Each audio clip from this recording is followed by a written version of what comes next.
Moment of prayer. Could we please stand for the prayer?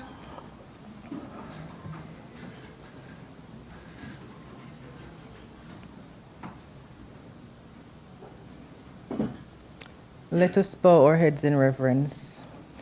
Jehovah, we honor the great God that you are. We thank you for all that you have done for us and for all that you continue to do. We're grateful for your tender mercies, which are new every morning. Great is thy faithfulness towards us. We thank you, Lord, for taking us here safely. As we gather for the second day of deliberations at this colloquium, we invite your presence into this space.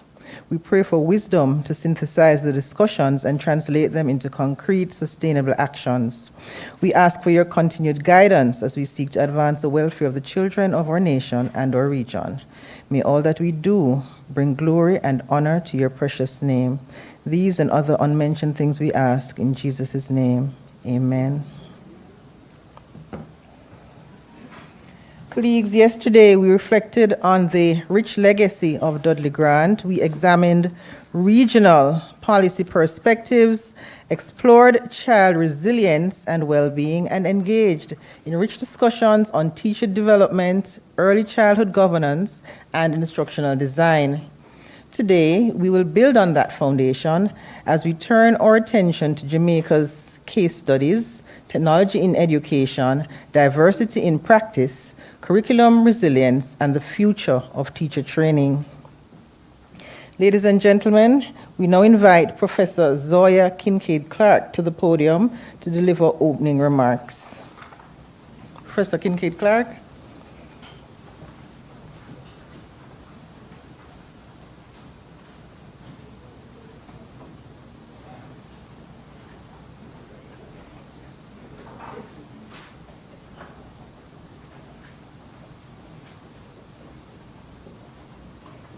Good morning, colleagues. I'm so happy that many of you have decided to come back again for day 2 as we listen to many of the critical issues shaping early childhood, not only in Jamaica but across the Caribbean, as we continue to work to see how we can continue to support the development of our early childhood sector. As I mentioned to presenters yesterday and those in the audience, those online, both online and in the room, I see this colloquium as having a tripartite focus. One is that we're continuing to advocate for early childhood care and education in the Caribbean. We're continuing to look to see what we need to get done so that we can ensure that we get it done. We're hoping to have an impact on policy in Jamaica and the broader Caribbean. Likewise, I see this as an opportunity for us to meet as stakeholders to kind of have the discussions that will allow us to build out and expand early childhood. And I also see this as an opportunity for us to commemorate the upcoming 60th anniversary of the Project for Early Childhood Care and Education. And this is significant because next year is the diamond anniversary of the Project for Early Childhood Education. And this is significant. With the support of the Bernard Van Leer Foundation, it was the first time that they were getting involved in early childhood education. And for them, this was significant. The kind of investment that was made in early childhood by partners was instrumental, and it allowed us to advance our early childhood systems in ways that we perhaps would never have imagined a few years before. And so honoring the stalwarts in the field, honoring those before us, it's really important. And so we know we have many persons who have toiled, persons who don't have the spotlight, who don't have the media, who did not have the media in front of them, but they worked in the trenches, they worked in the fields, they toiled, and they did that. So I highlighted the work and the effort of Henry Ward as having produced the first report on early childhood education in 1941. After which Dudley Grant in 1966 was able to build on that. Henry Ward, as not an early childhood expert by any stretch of the imagination, but as a trained teacher and as a humanitarian. And for all of us who are humanitarians and advocates for the sector, we need to ensure that we advocate for children. We need to ensure that we work together to build up the sector in ways that are important, and ways that are sustainable, and in ways that will have an impact on children. Early childhood care and education is classified as a protective factor, and by that I mean once children have access to early childhood care and education, it gives them an opportunity to thrive. So we know that we are working towards improving and allowing our children to survive, but how do we extend that? How do we ensure that children's opportunities are optimized? And this is why all of us are here today as stakeholders. So just to briefly summarize what we discussed yesterday, we highlighted some of the emerging themes and recurring issues in early childhood education. So we spoke about the importance of investing in early childhood education because it improved children's outcomes for many years. We also spoke about the need to develop resilience. I maintained in my presentations yesterday that resilience has to take a new shape. It has to be redefined. The issues that we experienced in previous years are no longer the same, and though our children may look physically the same, there are other factors that they now have to engage with. And these are situations they have to engage with on a regular and day-to-day basis, many of them. So we looked at the need to develop multiple types of resilience. We understand the importance of getting children back into schools. We know that schools are safe spaces for children. Children who are out of school are children who are at risk in many different ways. And so we need to get our children back. And while we understand the kind of devastation that's taking place in the western side of the island, we also know that it is the small partnerships, not with big entities, but the small partnerships with the community, with stakeholders in the community who are opening up their homes and verandas to allow our schools to be reopened, that are allowing schools to be held on their verandas. These are the small goals and small partnerships. So we understand the importance of that. A critical issue that was discussed yesterday was the need to provide better funding for early childhood. I maintain that for many years we sold a story that's not true, which is that early childhood care and education is relatively inexpensive.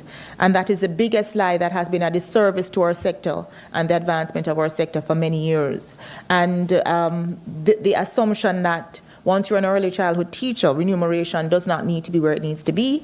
Likewise, the funding and support of which will allow the Early Childhood Commission to continue their fantastic work and do what we have asked them to do. So we did a lot of knowledge sharing yesterday, and I want to pull on one of the areas that we discussed, which was how we can integrate technology, from Dr. DePerry yesterday, who highlighted how we can infuse technology to better support our children at this time. And so as we continue today, we will continue to discuss those children and their families who have been impacted by Hurricane Melissa. And I can say that we have all been, but we know that some perhaps have been more greatly affected. And so we need to continue to build out and consider ways in which we can be as proactive as possible. How we can support children socio-emotionally. Children who are socio-emotionally challenged will have very difficult times learning. And so while we're focused on curriculum and getting children to learn, etc., we really need to focus on those socio-emotional needs that children have. Likewise, I see this as a big opportunity for us to create burgeoning environmentalists in our children, getting them to appreciate their environment. Many of them would not have known about just how much our impact on the environment can come back to haunt us. And so this provides a wonderful opportunity for us to teach our children and our families about the ways that we can all be problem solvers in this nation. Colleagues, thank you so very much. I do look forward to your entire and powerful conversations for the rest of the day.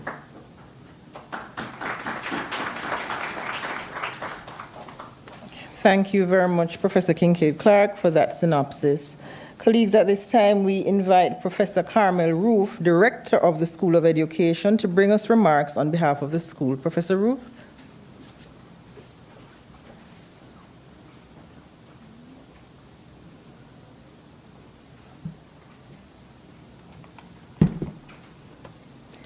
Good morning, ladies and gentlemen, and I'd like to say distinguished ladies and gentlemen in the room and those online. The Jamaica National Foundation and the School of Education's Dudley Grant Early Childhood Resource Center have partnered to host this very important colloquium. And before I get into the few remarks that I have to make, I really want to salute the Jamaica National Foundation team led by the General Manager, Claudine Allen. Her effort and the effort of the team members is really just a testament of the sort of impetus that we need to drive collaborative partnerships. And so I salute the team, and thank you for the work that you have been doing. So the School of Education sees itself as a regional school of education. This colloquium being held is being led by a theme that is regionally focused. And I'm very happy about that, because when I looked at the work of Dudley Grant as a lecturer in the Institute of Education at that time, now the School of Education, his message and his work championed development in teacher training, in early childhood education, not just nationally, but regionally. He led many initiatives across the region to ensure that this sector was improved. But if you read his work in more detail, you will also realize that he led these efforts internationally in places like Nigeria, and those who are more familiar with his work, Kenya, and so on. So he was an international figure who started locally.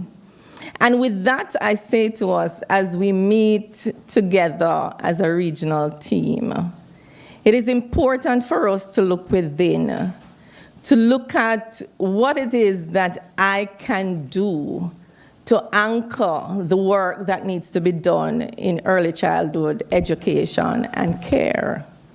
I call his mission one that is from the grassroots level. Yeah, it's a bottom-up approach. And as I listened yesterday and paid attention to much of the data that was shared, I realized and recognized that the mission we have to carry must be led from the bottom up. His mission was grassroots mission, identifying a need and then building on a model to carry that need across the minds of different people in different spaces to collaborate with others. As I listened as well to the Honorable Earl Jarrett, we recognize that the Jamaica National started based on a grassroots movement, a bottom-up movement. These are two examples of models for what we need to do in early childhood education and care.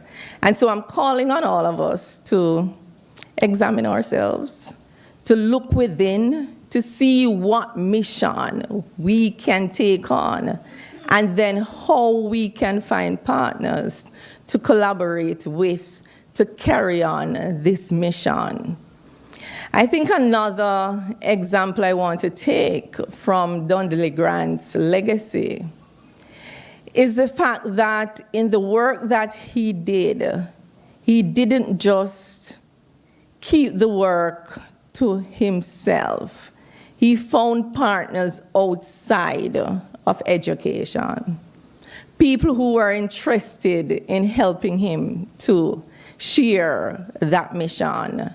And so it is a call to action for us. We have Jane, and Jane is not going anywhere. They're committed to this work forever.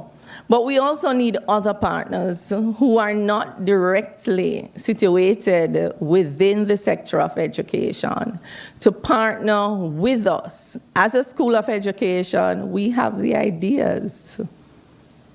We have the will, and we have the people. but oftentimes we do not have the funding to carry the work. And so Prof. Kincaid Clark a while ago mentioned the work of the stalwarts in the trenches, those for whom we do not know their names because perhaps they do not have the financial and social capital to spread that word. It's a call to all of us, members of schools of education within the region, members of ministries of education within the region, members of teachers' colleges within the region, to do the research that is necessary to find, to locate these voices and harness the best practices that they have been using to successfully lead early childhood education and care in their spaces. I think this can be found not just in Jamaica, but across the region. In every island, I'm sure you can find stalwarts in some corners who have led early childhood institutions without pay, without any money, without much support, but with great success. So again, I'm calling on us as we are here talking about the work that must be done. This is part of the research that must be done to collect the data, to collect the case studies of these people, document them, and then they become lessons for us and lessons that we can share with others about the things that we're doing. I want to not be too long, but to share another observation coming out of yesterday, and perhaps two more observations, if you will permit me. As a school of education, we are very proud of Professor Kincaid Clark, because she has been doing fantastic work across the region to advocate for early childhood education and care. And not just in the region, but globally. Yeah? People seek her out. The last group we had was from Germany, saying that they read a paper. And that also tells us that it's important to document the work because people will read it wherever they find it. And so while we are proud of Professor Kincaid Clark's work, we also have another set of people in the School of Education who are not necessarily specialists, as I like to refer to them, to Prof. Clark as, and I refer to her oftentimes as the unit in the School of Education with one person, right, driving this mission. But there are some other colleagues who are doing fantastic work to help improve the early childhood sector. And I just want to mention and highlight just a few of them. I want us to recall and think about, and if you have not yet looked at the exhibit outside, you really should spend some time to look at the posters, the puppets that are out there, and the other things that are out there, exciting things for you to see. The School of Education has been leading initiatives involved with not just the children and not just teachers, but parents. When I listened to the data shared yesterday, we realized that a family approach has to be taken to the work for early childhood development. Within the School of Education, we have a project referred to as Numbers in Everyday Life. And there's a much longer name for it. But it essentially works with early childhood institutions, with parents and children and teachers to recognize the mathematical principles that are involved in their everyday practice. And this really is to seek to address our long-standing issue of mathematical performance, underperformance in the country.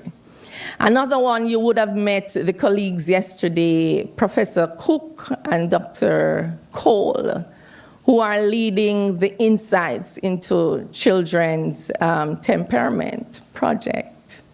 This is a project that I think holds much significance for the work that we need to do in Jamaica as we try to recover from Hurricane Melissa. Because we must now try to understand how children function, how parents respond to children based on the different ways in which they function because of how they are created, and how we then help them to be the best versions of themselves. So that's something to look into. But then I mentioned earlier the research work that must be undertaken. The RIPE project, as it is called, RIPE, meaning it's ready, is a project that is helping to mentor practitioners to undertake research within their classrooms, to write it up and publish it. That is a model that I think we can easily replicate across places and spaces. And that project is led by Dr.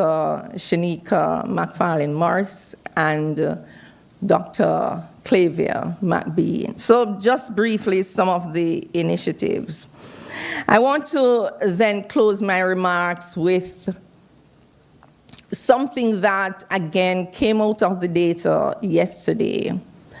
And as I listened, I wasn't here, but I was watching online as I paid attention to the presentation by the Early Childhood Commission, and I was here for Prof. Kincaid-Clark overview and historical context of the sector.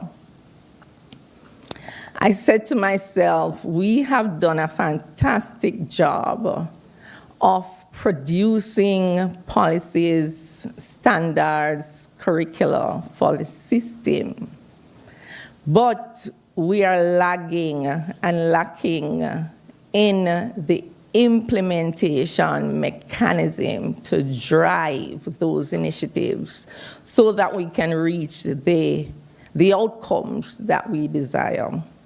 And so part of what I think we must do is to spend some time focusing on implementation leadership.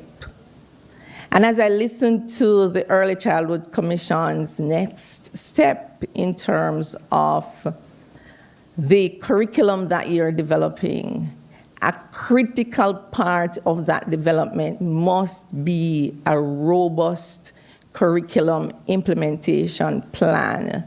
Built into it initiatives for training people in implementation leadership. Because if we do not spend this targeted time and focus on implementation leadership, we are going to come back here talking about the same identical issues that we have had for a while, because we have ideas. And when I listen to the things that are in the early childhood curriculum, when I listen to the fantastic work happening, it is a shame that the implementation anchor is not there to support this work. And I know many agencies are under-resourced, but again, it comes back to if we think about each one of us as a leader for the area for which we have responsibility and widen our understanding of leadership. Think about leadership as not just in a post or in a position, but understand that leadership extends beyond just being in a classroom with some students for a particular time, for a particular day, or turning up at the clinic to offer prenatal care for that particular time, particular day. And that leadership is vested in all of us, in each of us. If we broaden our understanding of leadership, then I think the look within will help us to collaborate with others. So I challenge us and charge us to think more strategically about how we lead as teachers, how we lead as trainers.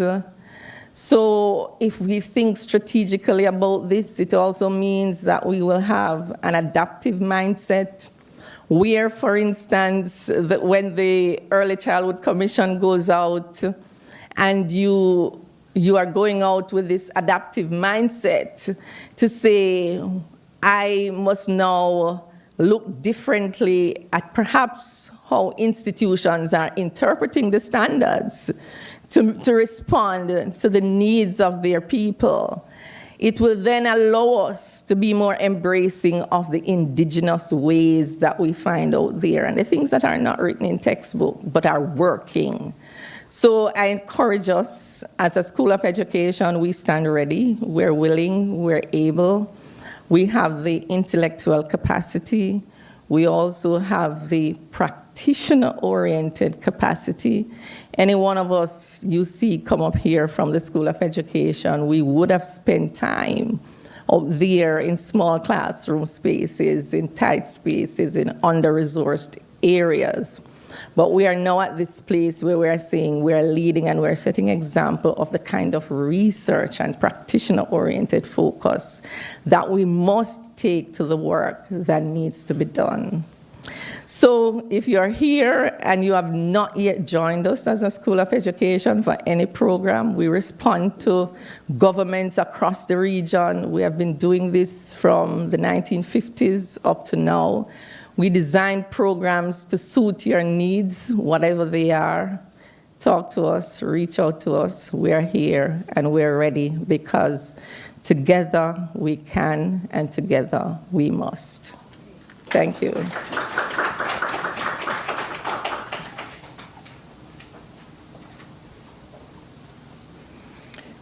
Thank you, Professor Roof, for reminding us about the importance of bottom-up approaches to development and for reminding us of the need for multi-sectoral collaboration for the early childhood sector. At this time, we now invite the chairman of the Jamaica National Foundation, Mr. Paris Luayi, to make his remarks. Mr. Luayi, please come.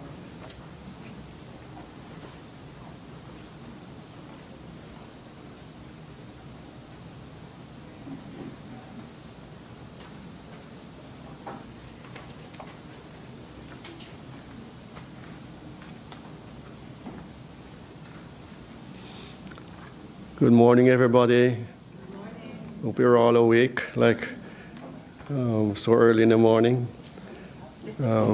First, I must congratulate our rapporteur for working so hard these past 2 days and doing a wonderful job. We appreciate it. Salutation to Professor Zoya Kincaid-Clark, Early Childhood Care and Education Deputy Dean in Faculty of Humanities and Education, UWI, and International Star. I listened to you yesterday and I was amazed at what has been done. So I really learned a lot from you yesterday. Dr. Diane Edwards-Carr, I don't think she's here as yet, but she will be. Professor Carmel Roof, who we just heard, fantastic presentation. Andrea Edwards-Brown, Senior Director, Early Childhood Commission. And of course, Claudine Allen, General Manager for Jane Foundation, and her fantastic team from Jane. People don't realize how small that team is, but the fantastic work that they do. And I am proud to be part of that team to go through. It was so easy for us to postpone this colloquium, but we said, no, we go on because we're planning for it for so long. So good morning, and I'm so happy to be here with you distinguished educators, policymakers, researchers, journalists, partners, friends, parents, all. Those of us who have had that privilege, because I think that we need to make sure that those are our partners and we need to help them as we continue this work. It is really a privilege and deep personal honor to bring greetings on behalf of the Jane Foundation as we join the UWI School of Education and the Dudley Grant Early Childhood Resource Center in this important gathering. We come together not just for another conference, but to continue building a movement, and not a movement from scratch.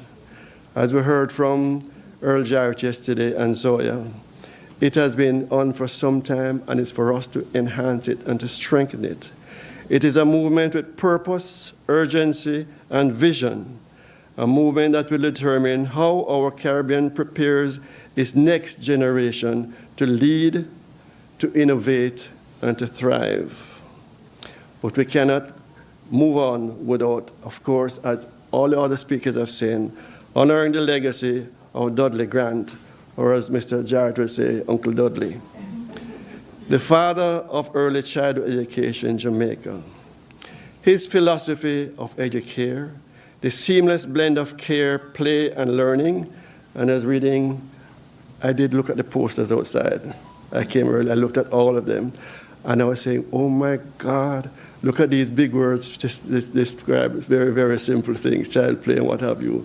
But it's very, very useful. I wish I could copy some of them.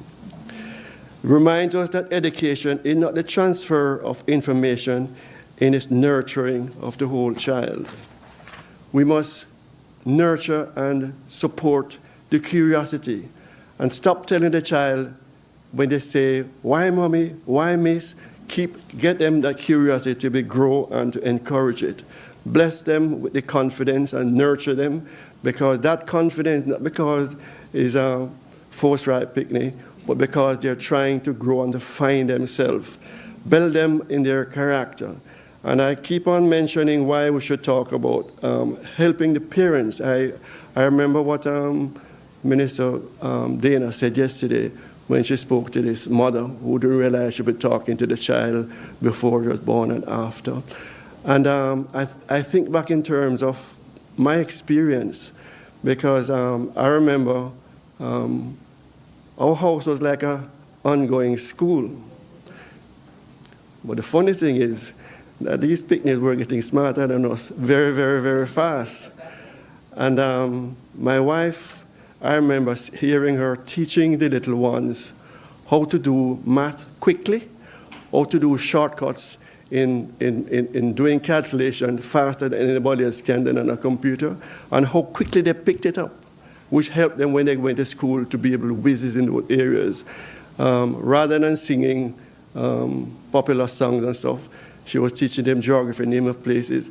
And like when we went on long drives or when they're overseas, they were talking in terms of cities, countries, presidents, historical things.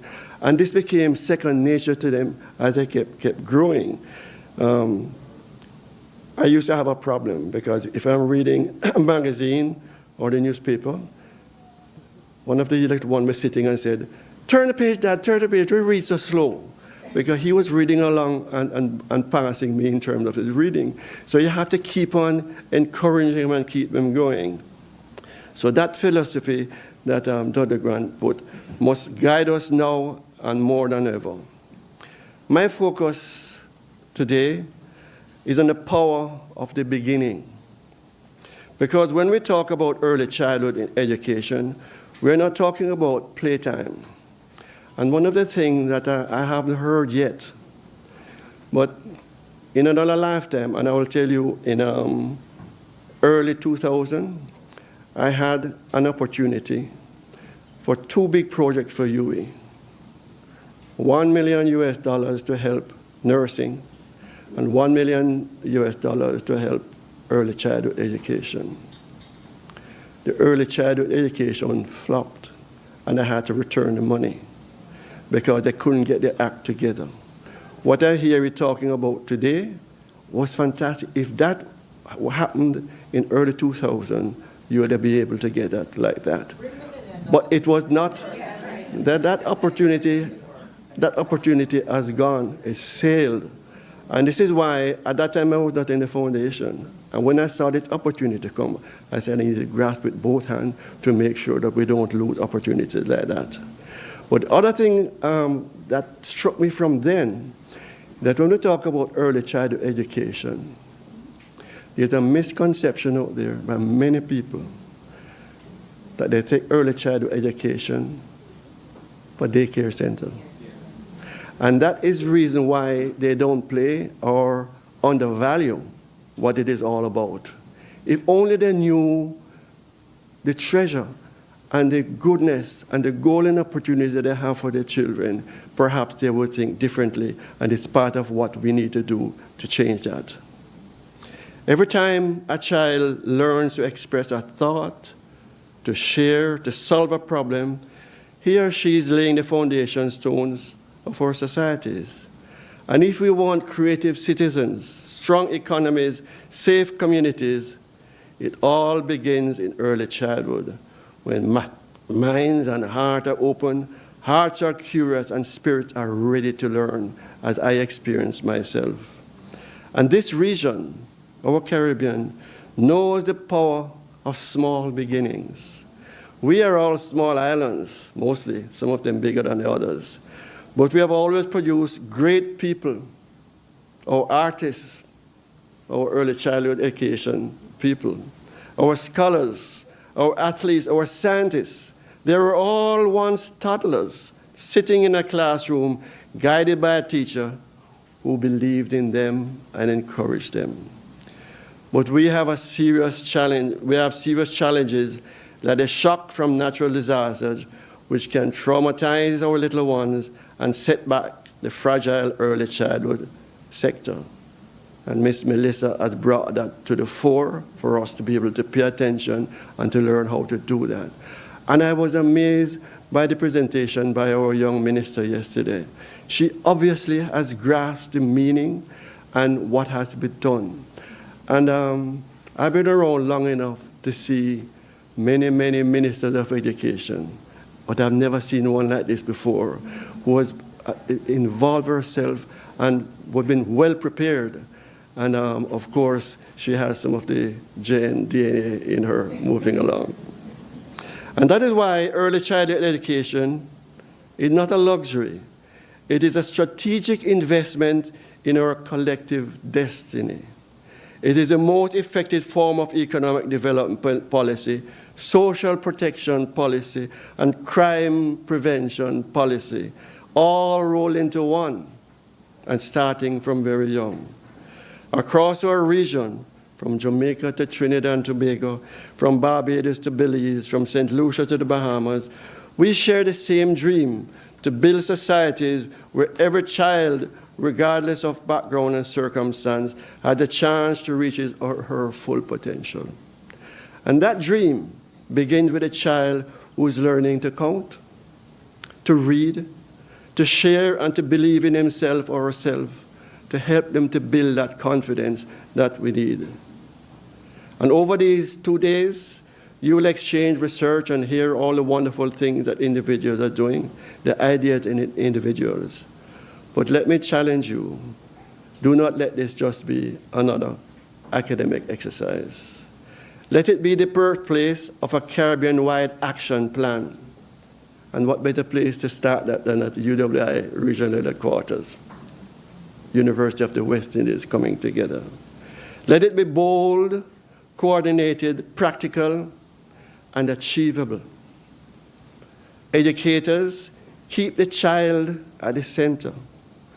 Have well-trained teachers. Provide adequate resources and get parents fully involved. That's a hard job. Our policymakers, and we have a good minister who is interested, let budgets reflect the priorities and support the educators in those important things that they need to do.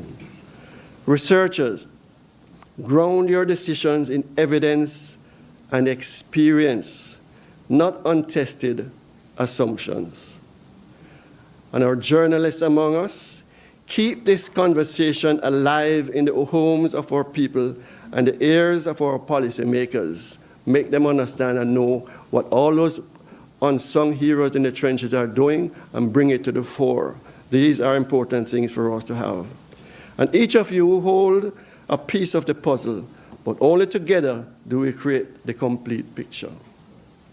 So people may ask, before they heard Earl Jarrett yesterday, what the hell is Jane Foundation doing on all of this? Especially me, a geologist, what am I doing in here? But we believe at the JN that to transform a nation, you start at the foundation. And as we heard earlier, Jamaican National is really a grassroots organization. It's in our DNA, it's in our philosophy, and it's something that we practice day and day. So this was a natural, even without Uncle Dudley gaining Earl Jarrett. Our work at the Jane Foundation, from the iLead project to the Centers of Excellence, to the Science Genius project, to our scholarship programs, has always been about unlocking opportunity, building confidence, and ensuring that children from every background have a chance to thrive.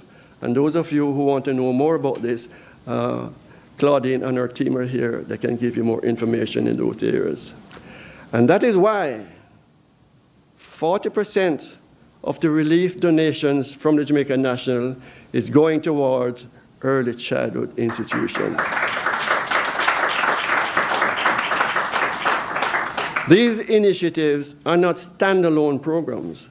They are signals that Jamaica is ready to reimagine learning, leadership, and equity from the early childhood years.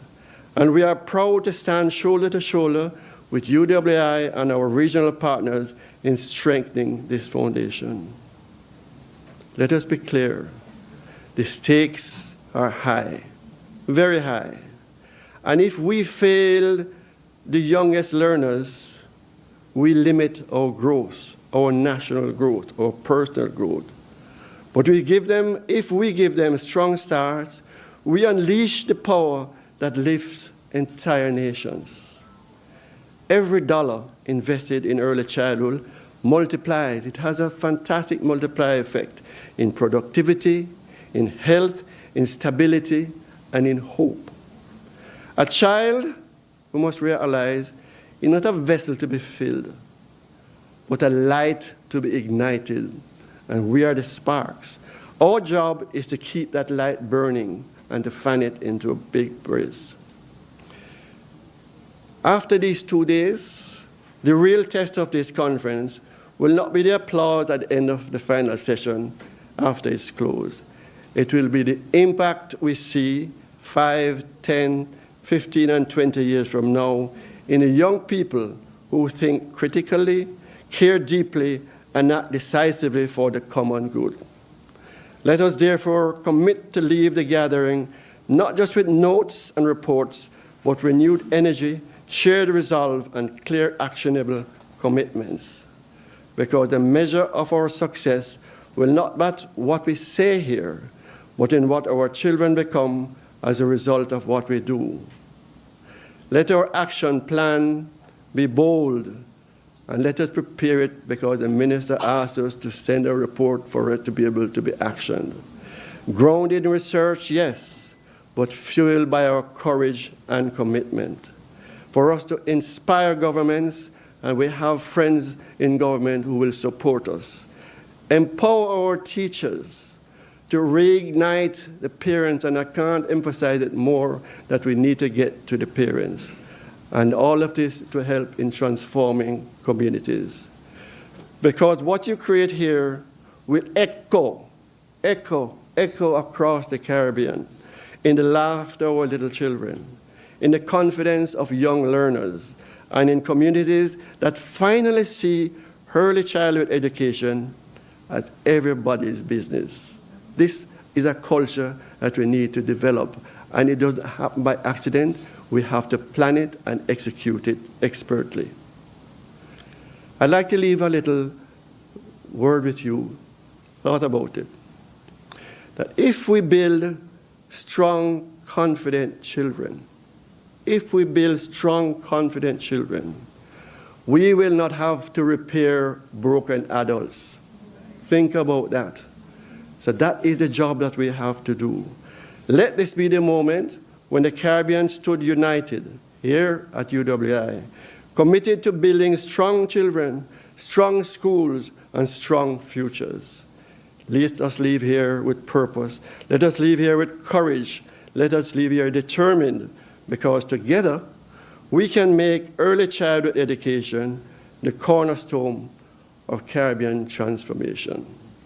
Thank you, and may your discussions be fruitful, your spirits renewed, and your commitments unshakable.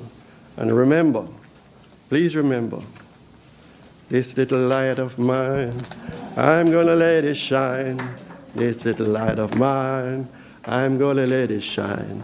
This little light of mine, I'm gonna let it shine. Let it shine, let it shine, let it shine.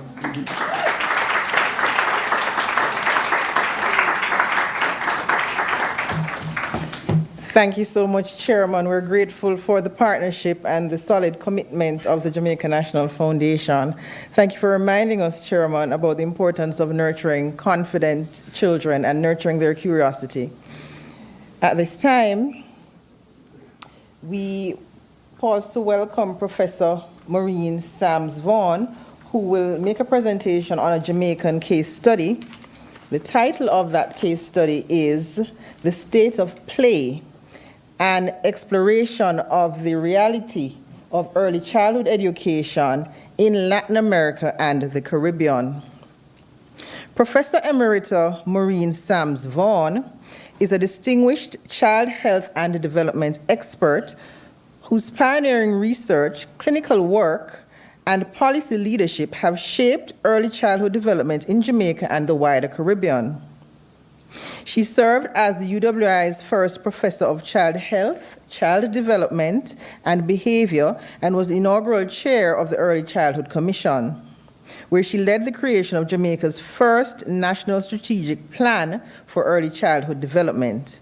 A respected developmental and behavioral pediatrician, Professor Sams-Vaughan continues to influence regional and global thinking on autism, disability, and the well-being of young children. Colleagues, please let us welcome Professor Sams-Vaughan.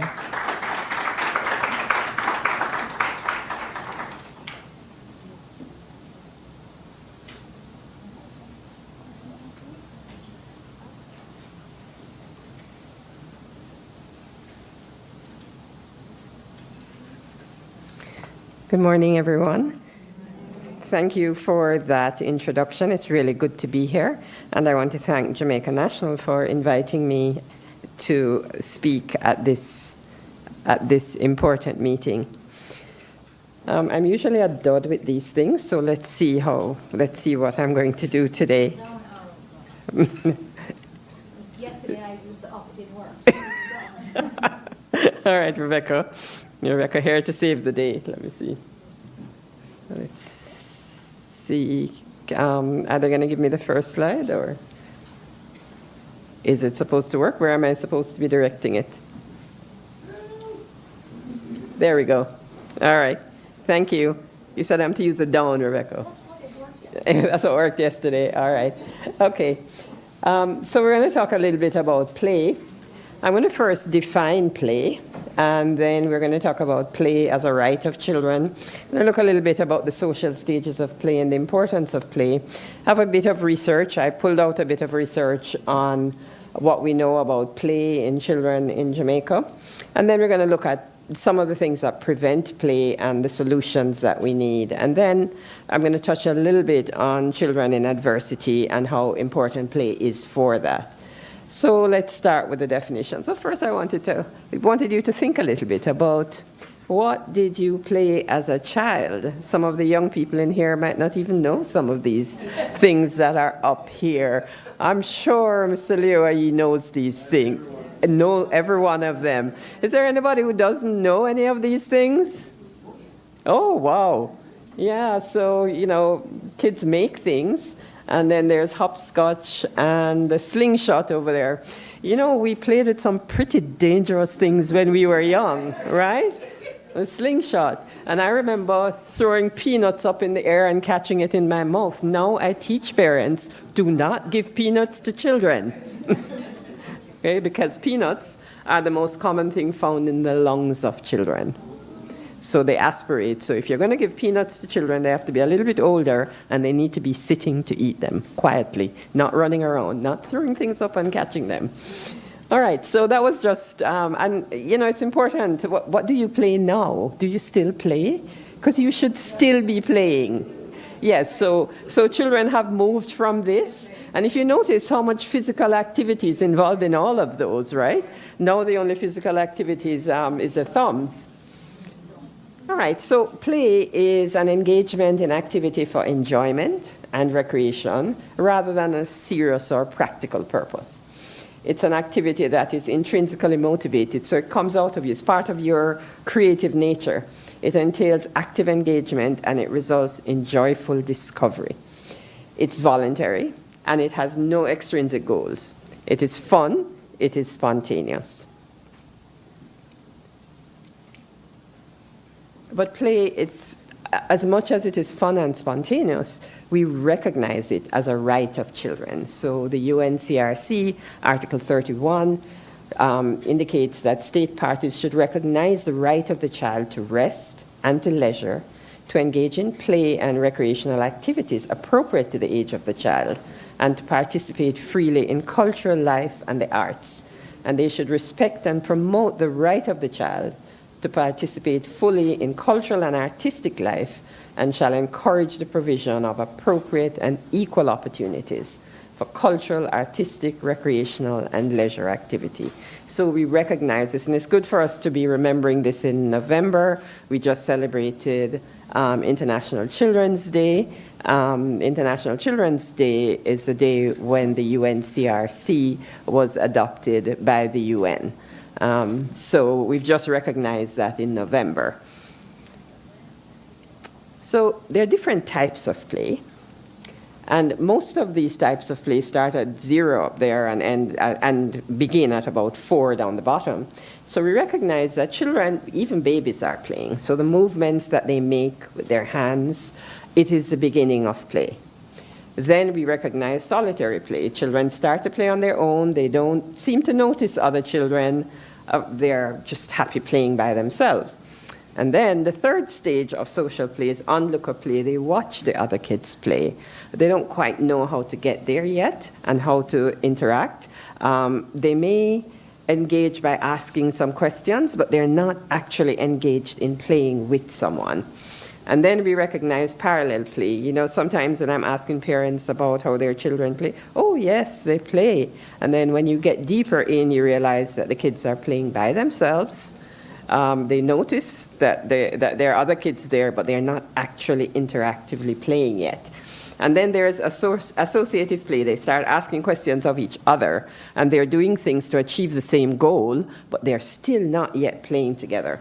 And then social play is the most mature play, when children begin to share ideas and toys. And you see those kids down there, they're skipping, so somebody has to be holding the skipping rope, and they have to facilitate the others jumping. It's kicking a ball from one to the other. So this is mature play.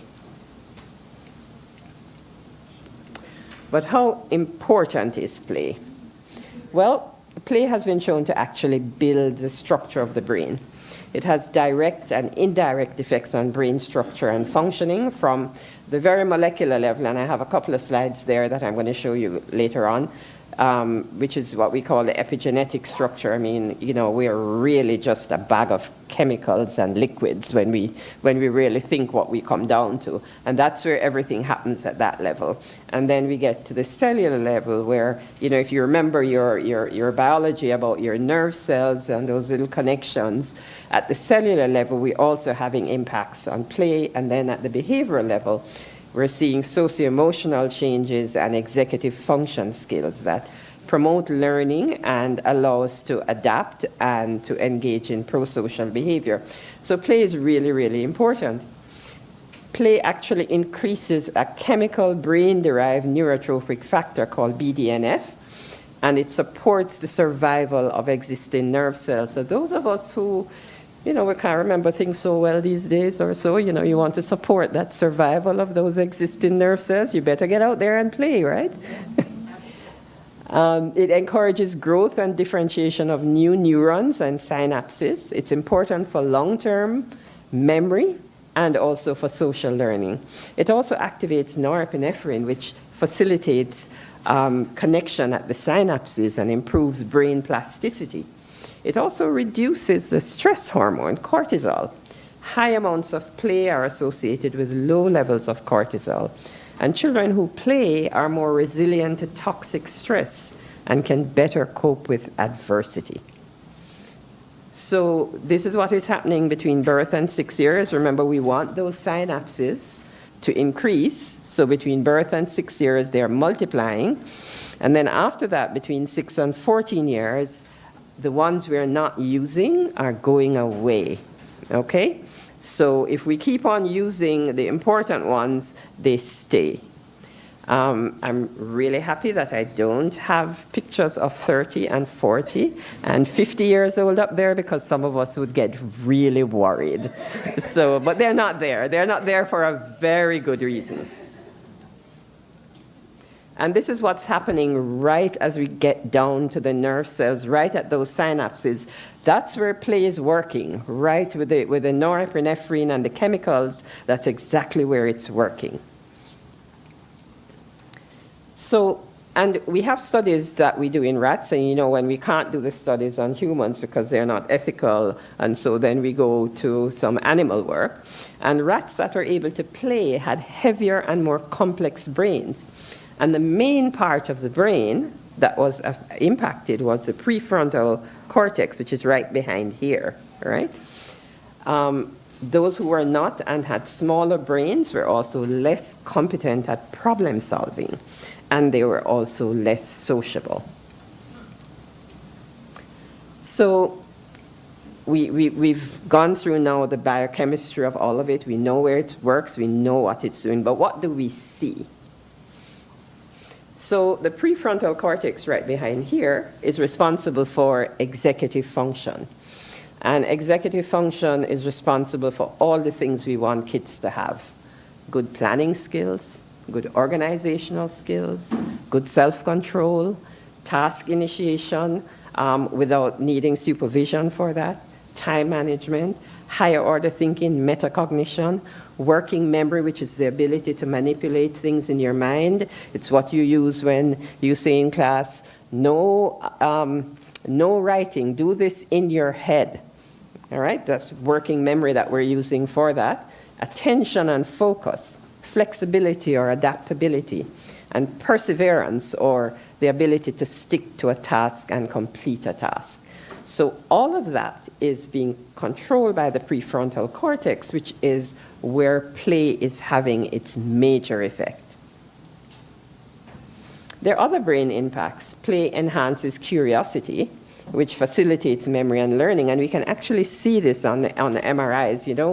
The MRIs and the CT scans, but particularly the MRIs and the functional MRIs, have allowed us to look into the brain in things that we used to just think about, but now we can actually see those changes.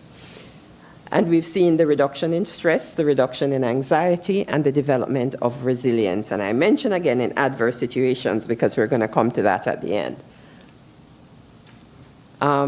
Play is also associated with improved language skills. When you have to do that social play, you have to communicate a lot, you have to express yourself. It's also associated with improved early math skills, numbers, and spatial concepts.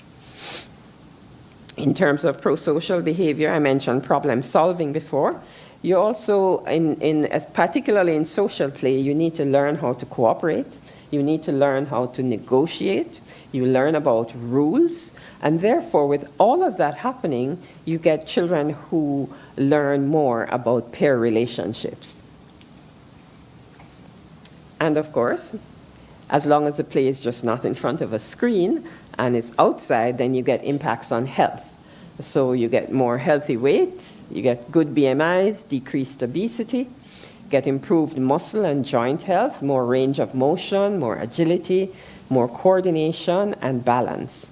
And there's also improvement in your immune system, so it reduces the likelihood of you getting infections and inflammation. Endocrine systems that determine your metabolism and your cardiovascular systems. But how do Jamaican children play? So here I'm going to go into a little bit of research from the JA Kids study, and I see Dr. Cordesai at the back there, who was part of the backbone team doing the JA Kids study. So the JA Kids study followed thousands of children from their birth to 5 to 6 years, and we interviewed parents at different points, and one of the questions we asked them was what they did with their children at these times. And you'll see 18 months and 4 years there, and I want you to notice that most things fall off between 18 months and 4 years, all right? When the brain is still, maximally developing. So we're not playing long enough with our children. And the things that are at a higher proportion at 4 years is, of course, counting and naming things. And that's because parents are now moving from play into academics. So they're forgetting about play, and they're now moving into letters and numbers and taking play, having less focus on play. But if you look there, you don't see any 80% anywhere, right? If you look at 18 months, you see singing, which is great. Singing is at 72%. Playing with some toys is at 70%. And then doing something special with kids, like taking them out for ice cream or taking them out to buy something. This may also be related to income, all right? So because taking kids out but it doesn't always, like you can take them to parks and so, but then there's transportation costs and all kinds of other costs. Taking for walks is a little bit higher. And reading is one of the lowest there. And it doesn't improve that much by 4 years. I suspect what's happening here is that many of our parents don't feel competent enough to read with their children. And I tell people the story all the time that when I was a little girl, my grandmother, my brother, who is 3 years older than I am, went to school and I was left at home. And I cried because I wanted to go to school and I could not. And my grandmother made me a uniform, had me walk around the house 3 times, and I met her under the mango tree. And we had school until my brother came home. And when I got to school, I was reading. However, the end of the story was that I did not realize the limitations of my grandmother's literacy until I was about 6 or 7 years old, when I was more literate than my grandmother at that time. My grandmother was a sugarcane worker of many, many years working in sugarcane fields. But I had that little ABC book. I wonder if any of you know that little ABC book. You know it, with the alphabet on the back and everything. And that was my first book. And my grandmother was literate enough to take me through that book. And when I got to Vaz Prep, I was reading. And I remember being pulled out by the every time the education officers came, and I was given the Gleaner to read. And I used to read the Gleaner for Mr. Vaz of dear memory many, many, many years ago. But the story is to say that, you know, we really have to get across to parents that they can impart so much to children just by picture reading and encouraging children. There's so much they can impart. Anyway, that was a side story. But the thing is that we're not playing enough with kids, 18 months and 4 years. We're not playing enough. When children get to between 12 and 16 years, this is a different cohort study of children at 11 to 12 years.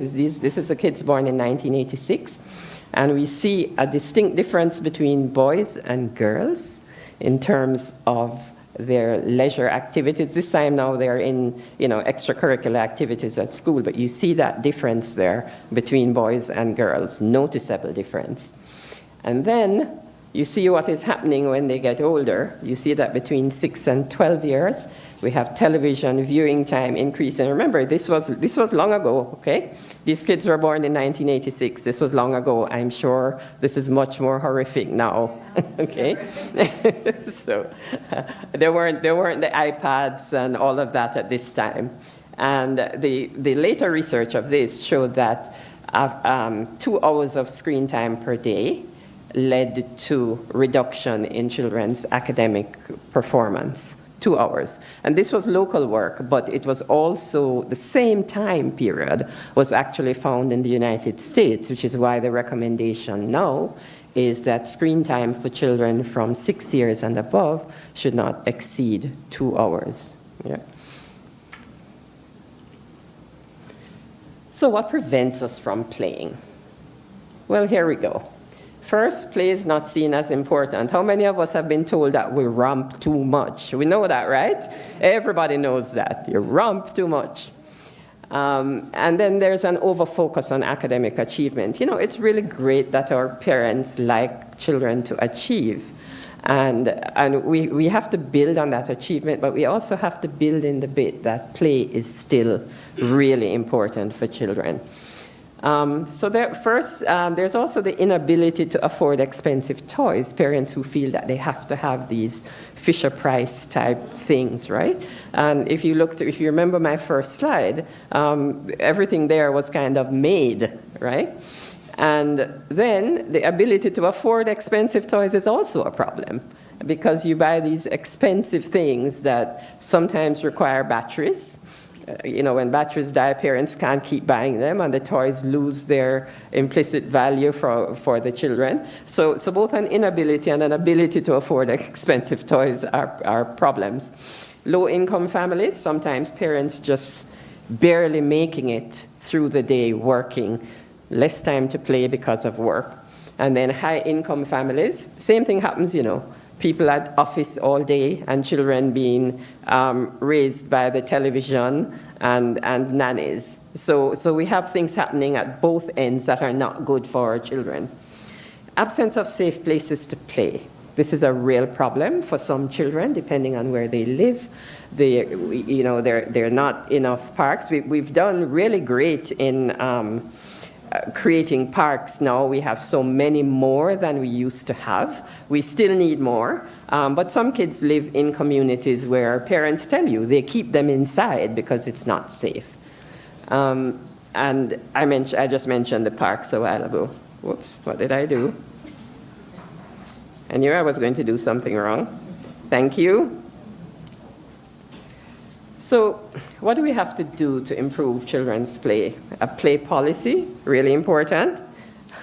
See Rebecca beating her head here. Rebecca has been instrumental in getting play days done for Jamaica. So, you know, we have play days now. Ensuring safe play spaces, safe play spaces for communities. Ensuring that play is in the curriculum of professionals working with children and families. You'd be surprised how many of our professionals don't truly understand the importance of play.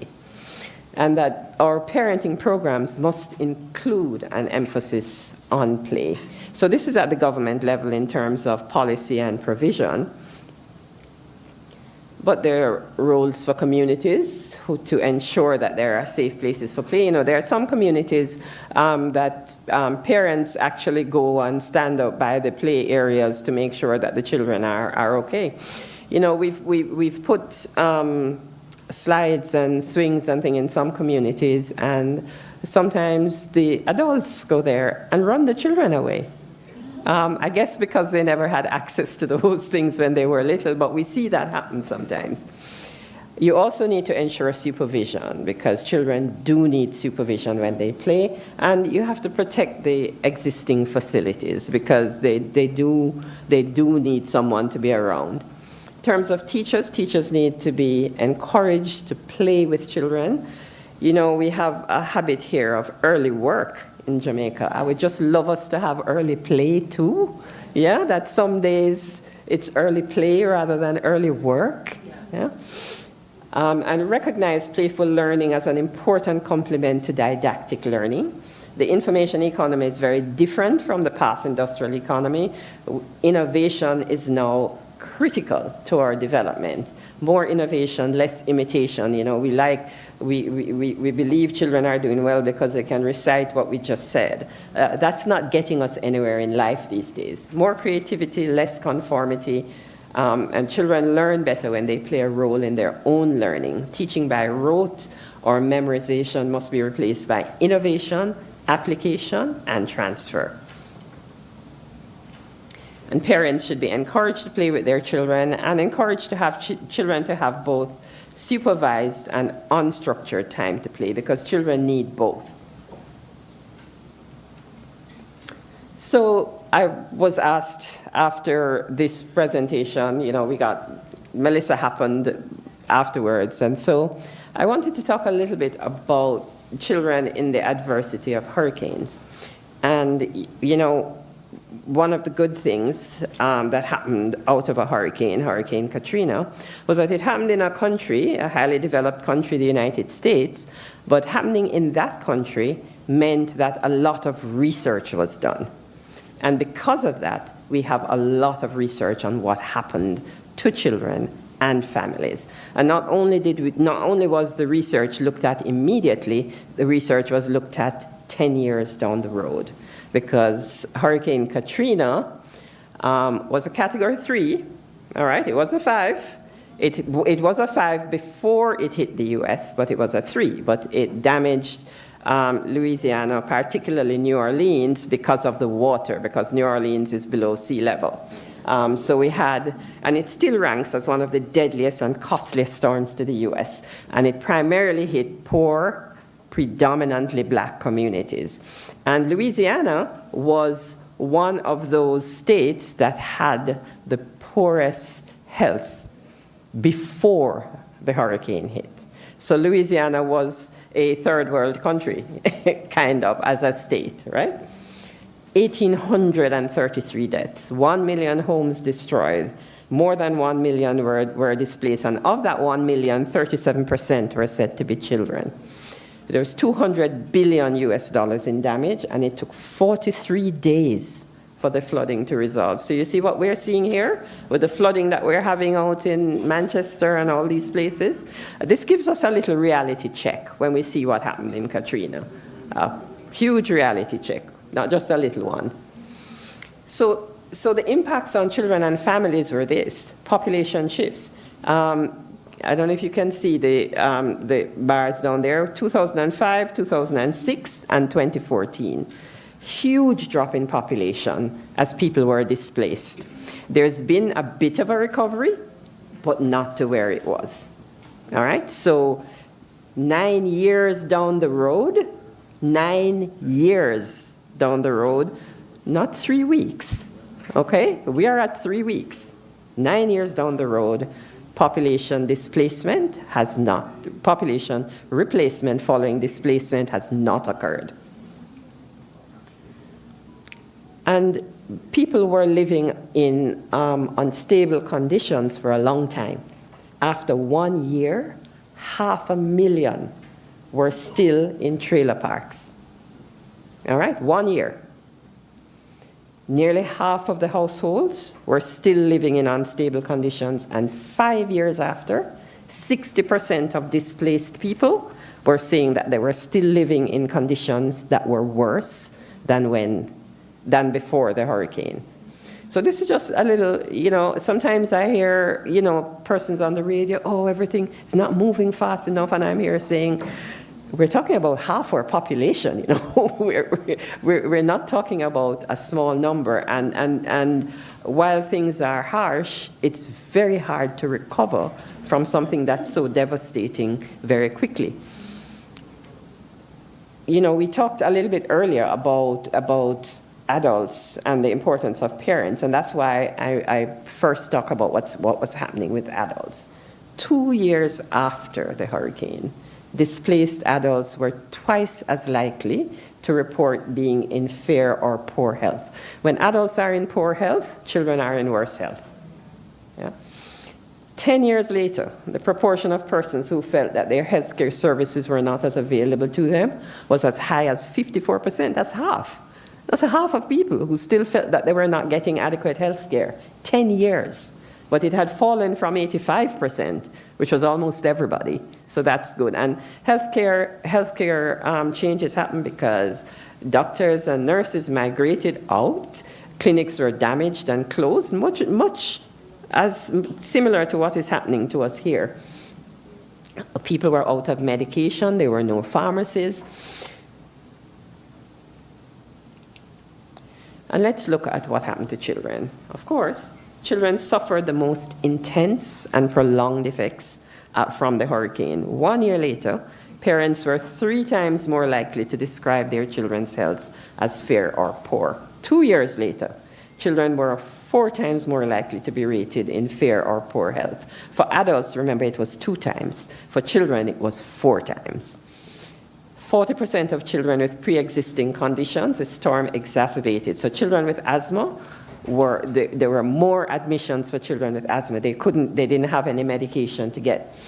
20% of children who needed medication had not been able to get it, 12 times more than before the hurricane.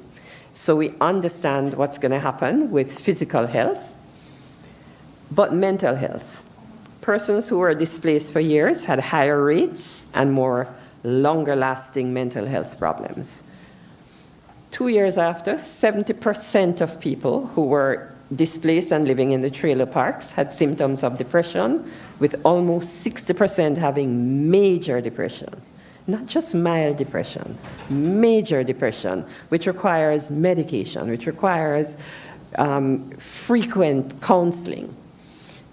24% had thoughts of suicide, and 5% had actual suicide attempts.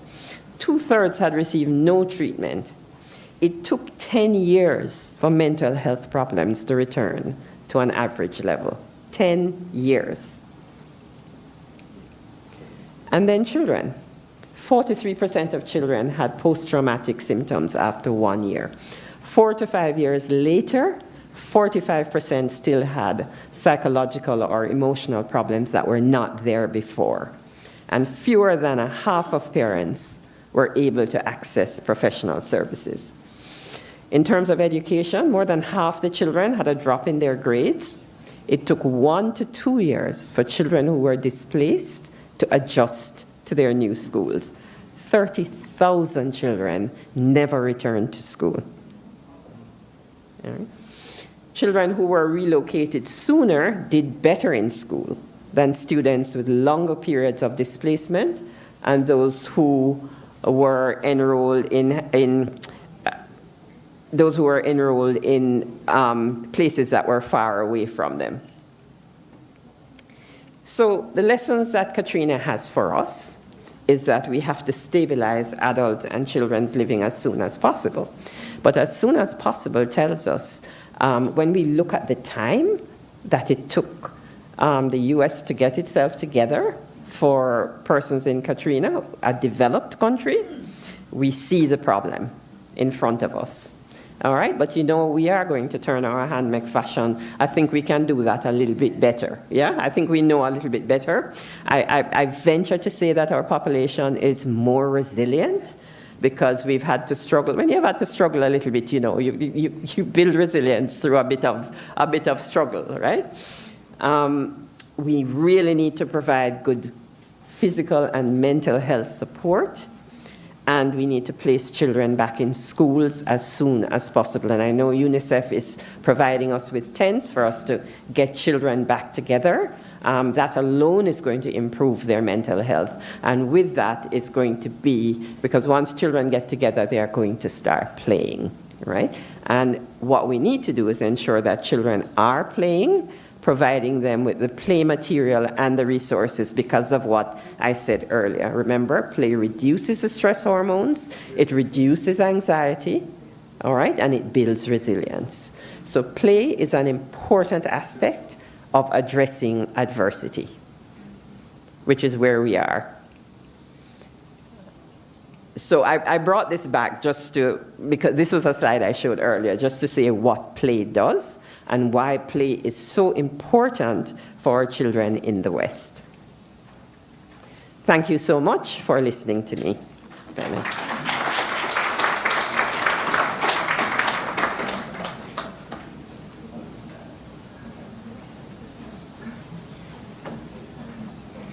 Thank you very much, Professor Sams Vaughan, for reminding us to center play. And of course, that's a critical legacy of the work of the legendary Dudley Grant. Thank you, too, for sharing with us the lessons learned from Hurricane Katrina, some of which can guide us as we grapple with the fallout that we're suffering from the catastrophic Hurricane Melissa. At this time, we invite to the podium Mrs. Andrea Edwards-Brown, who is Senior Director for Cross-Sectoral Coordination at the Early Childhood Commission, to make her remarks. Mrs. Edwards-Brown, please come.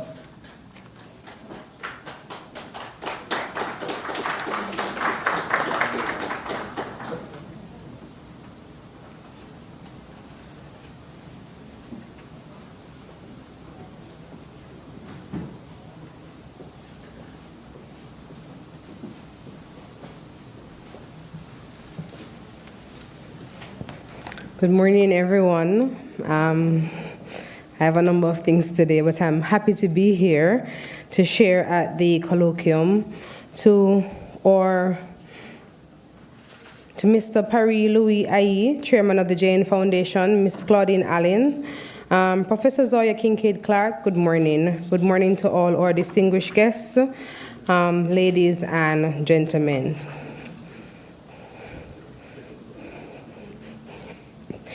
It is indeed an honor to bring greetings on behalf of the Early Childhood Commission, an agency of the Ministry of Education, Skills, Youth, and Information, which has a mandate to regulate and monitor early childhood institutions and the entire sector in Jamaica.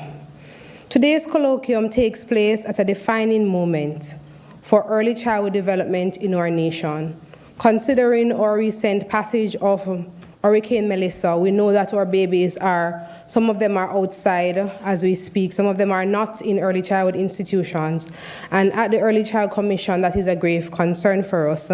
And we have put in place strategies to meet the needs of our children. And as we speak, our team continues to plan to cater to these needs. According to the Early Childhood Commission Census 2024-2025, Jamaica's early childhood landscape consists of 2,223 early childhood institutions, of which 324 are certified. Within this ecosystem are 1,231 public and private centers, including our basic schools. That's where we have the attention from those persons at the grassroots. That's where we have our community schools, ensuring that as a community without an infant department has a school to cater to the needs of our children. There are 486 infant schools and infant departments, 138 brain builder centers, and these are the centers with our babies 0 to 3 years old. And that is where we hope to have stimulation, nutrition, and engagement for our babies, all contributing to a strong national foundation for learning. These institutions are supported by a dedicated workforce of 12,074 staff members, including 4,207 trained teachers who collectively nurture 104,208 young minds, inclusive of 51,983 boys and 51,264 girls every single day. These numbers are not merely statistics.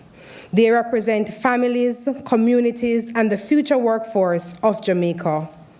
They demonstrate the magnitude of the sector and the critical importance of national dialogue, such as today's colloquium. This gathering is even more meaningful as our nation continues to recover from the recent impact of Hurricane Melissa. Although this has brought significant setbacks affecting families, communities, and early childhood institutions, we refuse to see the glass as half empty. Instead, we embrace this moment as an opportunity for growth, unity, and renewed purpose. It affords us as a nation the opportunity to rebuild stronger, safer, and more resilient together, ensuring the restoration efforts lead to improved early childhood outcomes.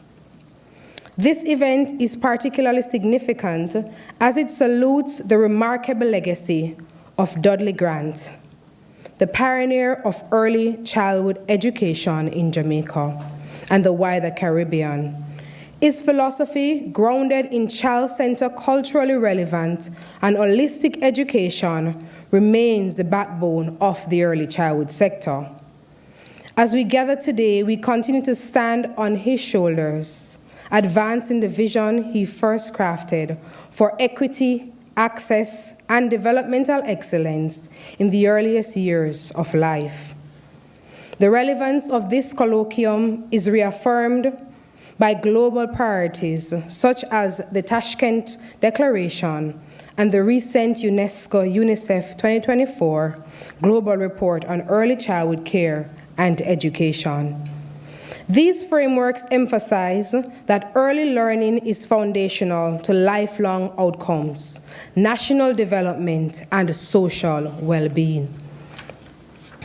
These global frameworks call on countries, especially developing nations, to invest in quality, strengthen accountability, increase professionalism in the workforce, and ensure inclusive access for all children. In this context, Sustainable Development Goal 4, which champions inclusive and equitable education, is especially important. Quality early childhood education is not optional, nor is it a privilege dependent on geography or socioeconomic status. And at the Early Child Commission, we continue to drive the message that high-quality early childhood education is a child's right, not a service, not a luxury, nor an add-on. This fundamental right shapes school readiness, national resilience, and long-term development. So the Early Child Commission applauds the vision, the leadership, and the unwavering commitment of the JN Foundation, the U.S. School of Education, and the Dudley Grant Resource Center for assembling a dynamic and highly qualified lineup of speakers and presenters. Their expertise and lived experiences promise to deepen my understanding of policy, practice, community engagement, and research. The potential impact of today's presentation will undoubtedly strengthen the sector's capacity to scale innovation, enhance quality assurance mechanisms, and equip the sector with the tools necessary for the work ahead.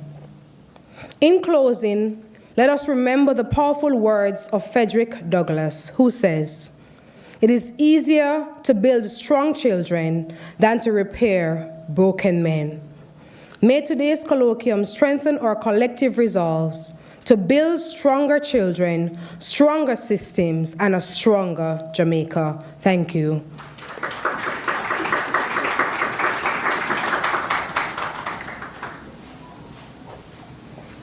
Thank you so much, Mrs. Edwards-Brown. We hail the work of the ECC, an organization that is doing formidable work in spite of constrained resources. Just before we welcome Dr. Jacqueline Chen, I want to pause with a bit of trivia. I'm sure we're all listening intently, we're engaged. Let us take it back to Professor Sams Vaughan's presentation. She mentioned 6 social stages of play.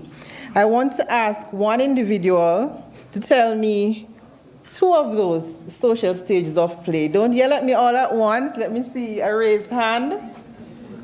One person. Let me acknowledge the person at that table.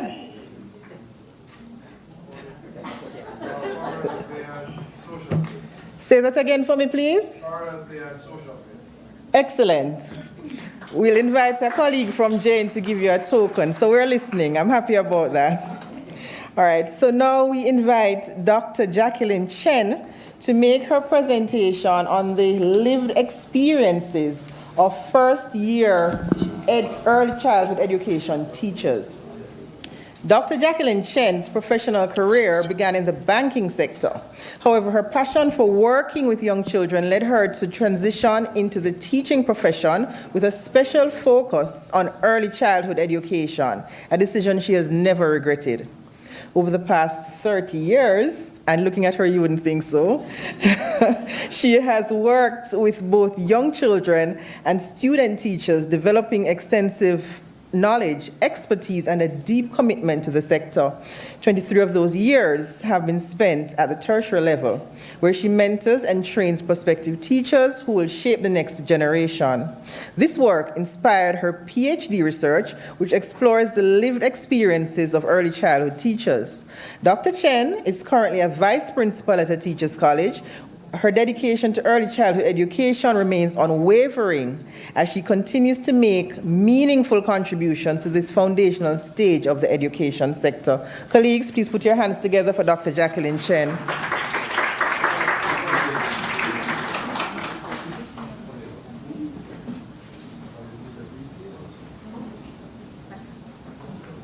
I accidentally pressed. That's not my presentation. Good morning, everyone. Wow, such a pleasure to be here this morning. I feel so privileged to have the opportunity to share aspects of my research.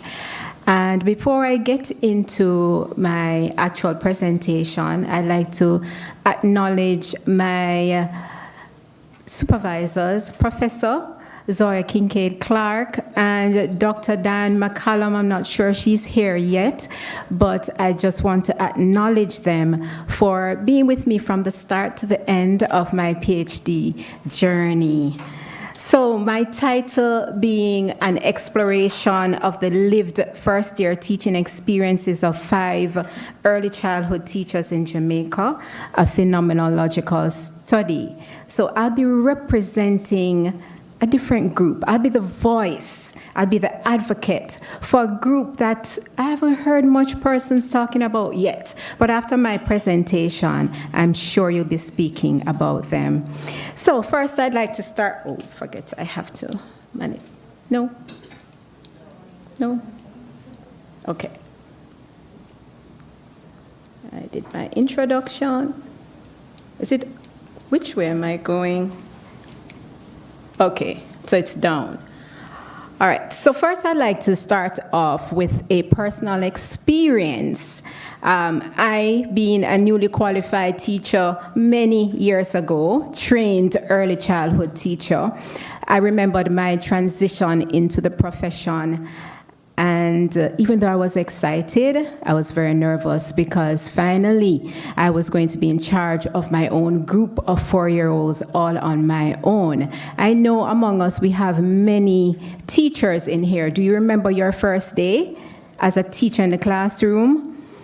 Well, for me, it was not as easy because even though I was somewhat prepared, being in charge of young children looking to me for comfort. I recall a little boy clinging to me crying as his parents left the room and left him in my care. I was like, wow, what a full responsibility. And the expectation of the parents, the administrators, it was indeed challenging. Now, I want you to note that unlike teachers at other levels, early childhood teachers work with very young, highly dependent children requiring exceptional patience, emotional awareness, and consistent caregiving. These children that they are in charge of are children who are at their most critical stage of development. So for my presentation,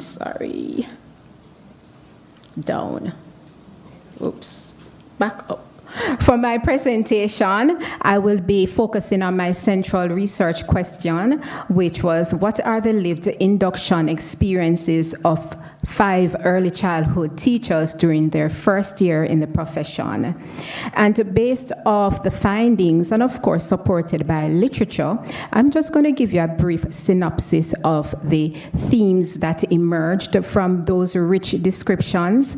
And I also will be talking about 2 implications for teacher preparations, as well as a structured support system for our teachers as they transition into the profession.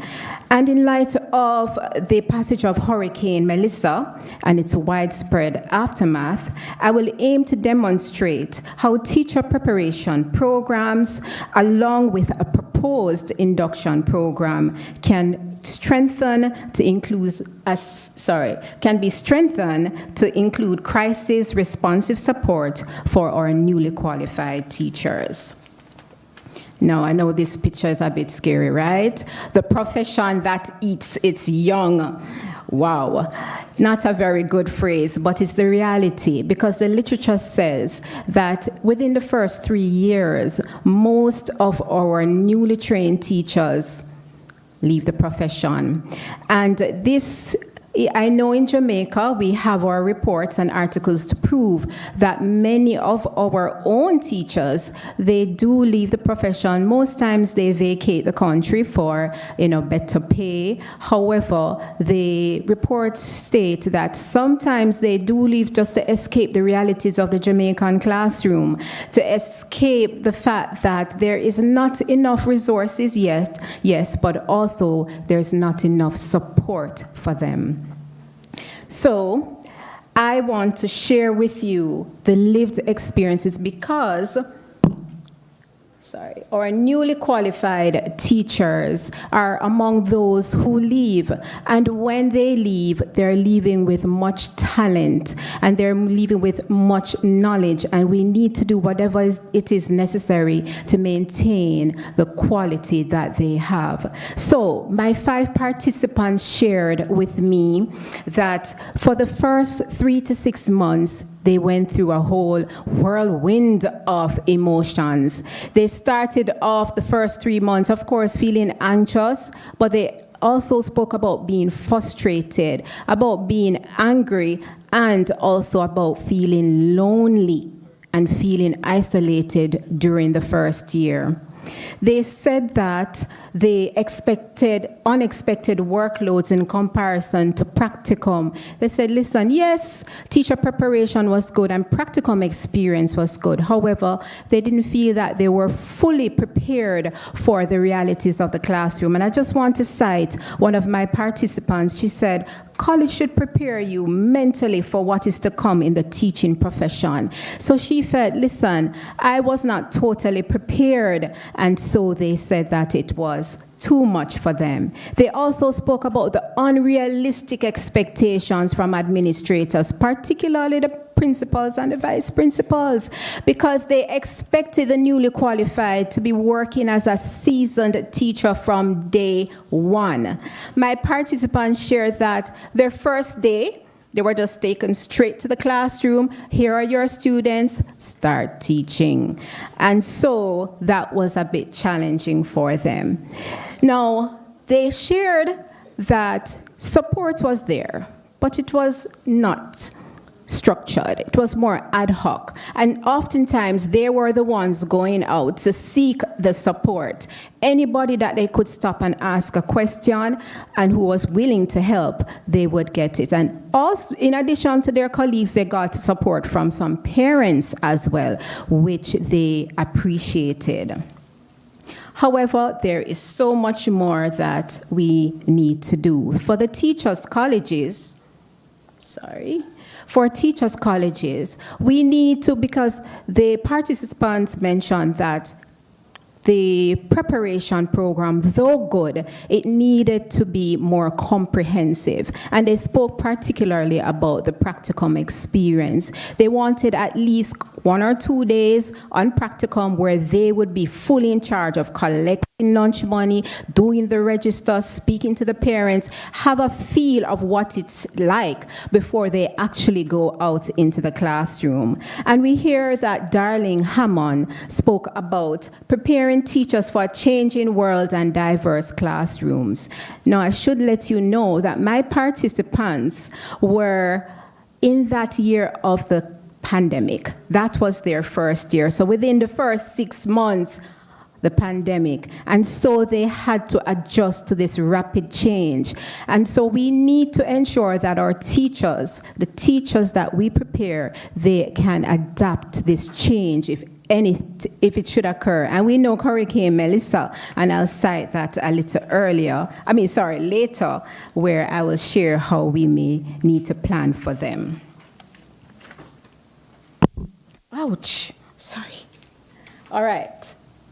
Now, this is my induction program, and this is a proposed induction program, and it is based off the findings of my research as well as the supporting literature. Now, if you notice my framework, you see those two cartoon characters? They represent our newly qualified early childhood teachers. They are at the center. So all the four components, that being orientation, mentorship, professional development, workshops, and peer learning communities, all the activities that are planned based on their interests, based on their needs, because their needs are what we need to cater to.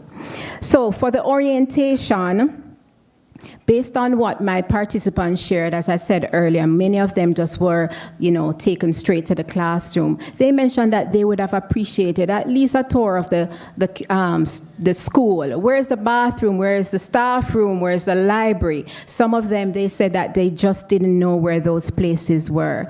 They also wanted to have some orientation into the policies and the expectations, some of the activities that they do at the school. And so orientation is very key.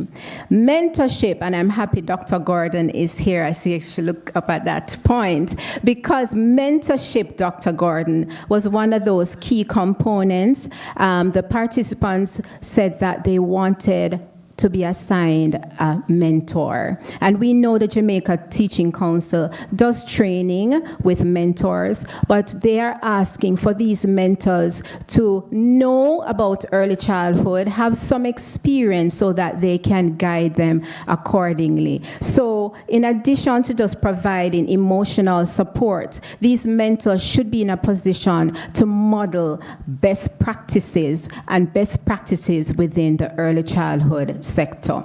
Then the professional development workshops, again, the Early Childhood Commission, thank you so much. And the participants said they really appreciated the workshops. However, they would have liked if some of the workshops were more geared towards their needs as newly qualified teachers. So as for my proposed induction framework, I have more details, but I can't share it in the time that I have, where I have outlined how this can be incorporated.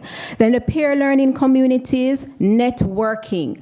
Most of my participants shared that when they were able to speak to other teachers at similar points in their career journey, it felt better. These were their peers. So they wanted to network with other teachers who were at similar points, find out what they were going through. So yes, they appreciated the mentors, the more experienced ones, but they wanted peer advice. They wanted to hear, what were you doing? What were some of your challenges? And that, they said, was very important. So for my induction framework, those peer learning communities are essential. Now, according to the National Association of the Education of Young Children, when you support early childhood teachers, you improve student quality. Now, for the implications of Melissa. So as I'd mentioned earlier, my participants were during that pandemic year, and so their experiences revealed how unready they were for rapid change. And I know for a fact that there are many newly qualified teachers right now experiencing the rapid change. They would have been taken off guard from Melissa, based on Melissa's aftermath. So I would want us to focus on how we can build a better Jamaica by ensuring that we're building a better profession for our newly qualified teachers. So what would the teacher preparation now looks like? And I listened to some of the presentations yesterday, just like Dr. Ruth. I too was a good student online, and I learned so much from the presenters. I learned how we could integrate digital learning materials using AI, and so our teacher preparation programs may need to do so because many of our teachers are going to be using online resources and may have to resort to hybrid or teaching online. And it's not easy to teach children remotely, not easy. But I'm sure with some of the resources that are now available, the teacher preparation programs need to take that into consideration. And we look at including training to adapt plans for remote or hybrid learning. Also empowering our teachers to use initiative, talents, and knowledge. I heard Dr. Ruth spoke about that earlier, the importance of the teachers being resilient and adaptable. And teachers' colleges, we do have that opportunity from the onset to build some of those key qualities. Methods to identify and support students coping with loss, trauma, or stress. That also needs to be incorporated in the teacher preparation program. How do we support our teachers from the teacher preparation program? I also heard Dr. Torres spoke about psychosocial first aid training, and I was like, nice. That is also something that we need to incorporate as a part of our teacher preparation program. So our teachers are prepared from the onset. And it doesn't matter, as was mentioned, where these can be based in low resource settings. Am I right? Right. That was what was said yesterday. But as we are preparing for our teachers, I would like to note that our teachers' voices are important. So we need to incorporate them in planning and preparing our new teacher preparation programs. Next, we need to strengthen that induction program. So the same framework that I presented, based on our crisis mode right now, I believe that for the orientation, we can include aspects of, so a part of the tour, you may need to let the newly qualified teachers be aware of where the exit points are, where the assembly points are, how to respond in cases of emergencies, and that is very key. What if a school is in a flood-prone area? From the onset, the newly qualified teacher needs to know, how do you respond? What signs? What do you do? How is important for them to secure the children's data, the resources that are in the classroom. Sometimes we don't pay attention to that. And as a newly qualified teacher, I may need to be oriented into that. So the orientation component can be strengthened in that way. We also look at enhancing the mentorship program, Dr. Gordon. So we may have to incorporate training for our mentors in post-disaster recovery support so that they can help the teachers rebuild stability. Because once the mentors have that knowledge, then they are in a better position to provide the support for the mentees or newly qualified early childhood teachers. Heightened emotional distress, they would need to know how to help the mentees navigate children who are going through trauma. So the training needs to be tailored for that aspect. Professional development workshops, the Early Childhood Commission, again, this is an opportune time to make adjustments to some of their workshops to ensure that the teachers understand how to help children during trauma. And please pay attention to those newly qualified teachers out there. Let's not forget them. For our peer learning communities, please note that under normal circumstances, our newly qualified teachers often feel isolated. Now, I can only imagine out there what it must feel for many of them, not sure how to move forward. So as much as possible, if it's any possible, if we can find times for them to come together and have a little time to talk to each other peers, what it is like. And if they're unable to meet face-to-face, can we arrange where they can have some from remote contact. And this is important because we do not want them to feel isolated or alone after the crisis. And so wellness circles are going to be an important component for the peer learning communities. So supporting early childhood teachers is a win-win for everyone. How do we move forward? We need to invest in our teachers of early childhood education and invest specifically in our newly qualified ones. Don't leave them out. Let us support them. My study focused on the BEd-trained early childhood teachers because all my participants were trained at the BEd level. We do know there are many other teachers out there newly qualified in other levels of the education. And so we want to make sure that we do additional research to cater for them and to find out what are some of the challenges that they experience, and also what are some of the suggestions, what lessons can we learn from their experiences. The teacher training colleges, which I'm a part of, this is an opportune time for us to make the necessary adjustments based on the suggestions, based on all these presentations. It is an opportune time because I think we're up for review for our BEd programs, and so we can definitely incorporate that. And Sir Chairman, please allow me to use some of your words. You said that we need to build strong, confident children, and I believe we need to build strong, confident teachers to build strong, confident students. And our newly qualified teachers are the ones that we need to start with. So let us build strong, confident early childhood, newly qualified early childhood teachers. Thank you so much.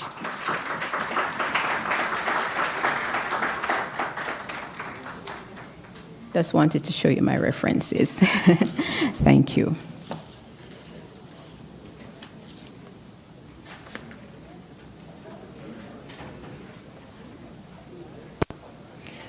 Thank you so much, Dr. Chen, for underlining the importance of having structured, deliberate support for newly qualified teachers broadly, but specifically early childhood education teachers. Thanks, too, for reminding us that, as we reflected yesterday, that disaster preparedness now needs to be a way of life, that teachers, too, need to be prepared in this regard for continuity and recovery and so on. Thank you so much. At this time, we will have our first panel presentation for today. The title is, as it appears on screen, Opportunity or Distraction, Technology and Early Childhood Education. Our moderator for this session is Miss Ava Marie Reed. Mrs. Ava Francis Reed, her full name, Mrs. Ava Marie, let me get it right, Mrs. Ava Marie Francis Reed is a curriculum development specialist with the Council of Community Colleges of Jamaica, where she develops innovative and pedagogically responsive programs for the 21st century curriculum user. Mrs. Francis Reed has served at the secondary and tertiary levels. She has served as a master trainer with the Ministry of Education for the National Standards Curriculum and the APSI program, as well as the Caribbean Examination Council as resource developer, and at the Cape level as assistant examiner for geography. Her passion lies in the field of curriculum, research, and planning, the latter being both academia and events planning. Mrs. Francis Reed holds a master's degree in curriculum development from the University of the West Indies, where she graduated as the most outstanding among the 2016 batch of graduates. Mrs. Francis Reed has a keen interest in differentiated instruction and teacher education. She has presented at a number of conferences and is currently pursuing her PhD in teacher education and teacher development. She is currently the 24 to 2025 UWI Postgraduate Scholarship recipient. Colleagues, please welcome Mrs. Francis Reed.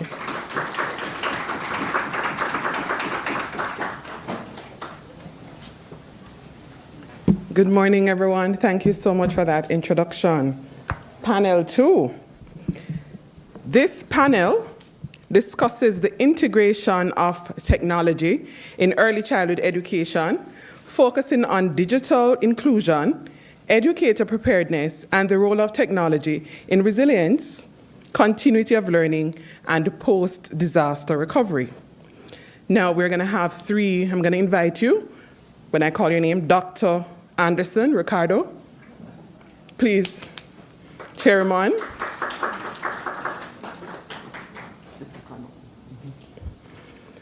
Dr. Theo Clark. And Dr. Dawn DePerry. Let me just share with you what their discussion will focus on, and then I'll tell you a little about them. Dr. Anderson will speak on EdTech innovations that support learning continuity, digital literacy for educators in preparedness planning, challenges of tech integration in low-resource or post-crisis contexts, future trends in technology for resilient early learning systems. Dr. Clark will speak to resource on technology's impact on cognitive and emotional development, balancing screen time, social play, and well-being, teacher preparedness for adaptive tech use, and ethical considerations and resilience building in digital environments. Dr. DePerry will speak on digital inclusion and equitable access in emergencies, the Learning Passport's role in continuity of education, case studies from the Caribbean on education recovery, and scaling digital solutions responsibly for long-term resilience.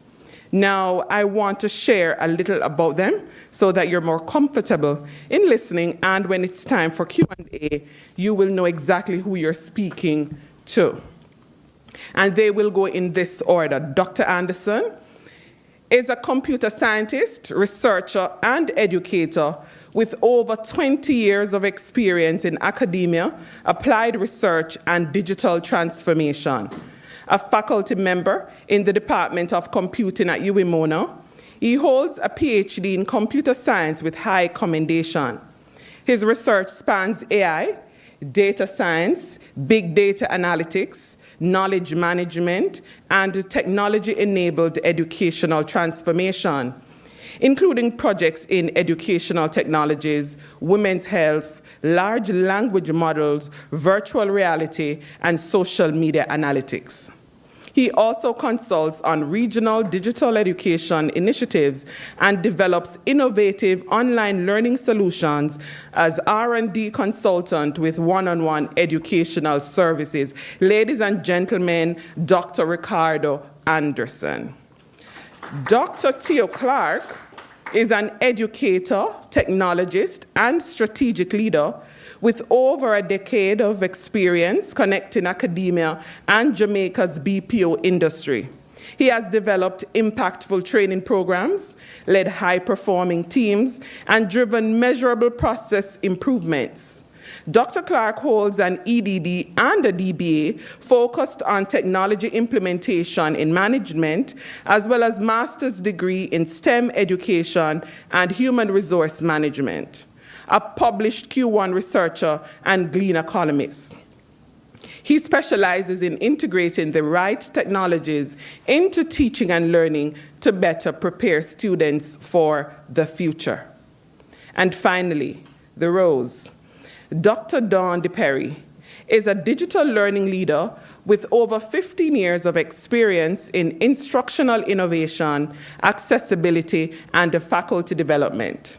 A former global content lead at UNICEF, she helped scale digital pedagogy, AI literacy training, and content development on the Learning Passport, reaching over 48 countries and over 11 million learners, and supported UNICEF Jamaica and the Ministry of Education on AI teacher professional development.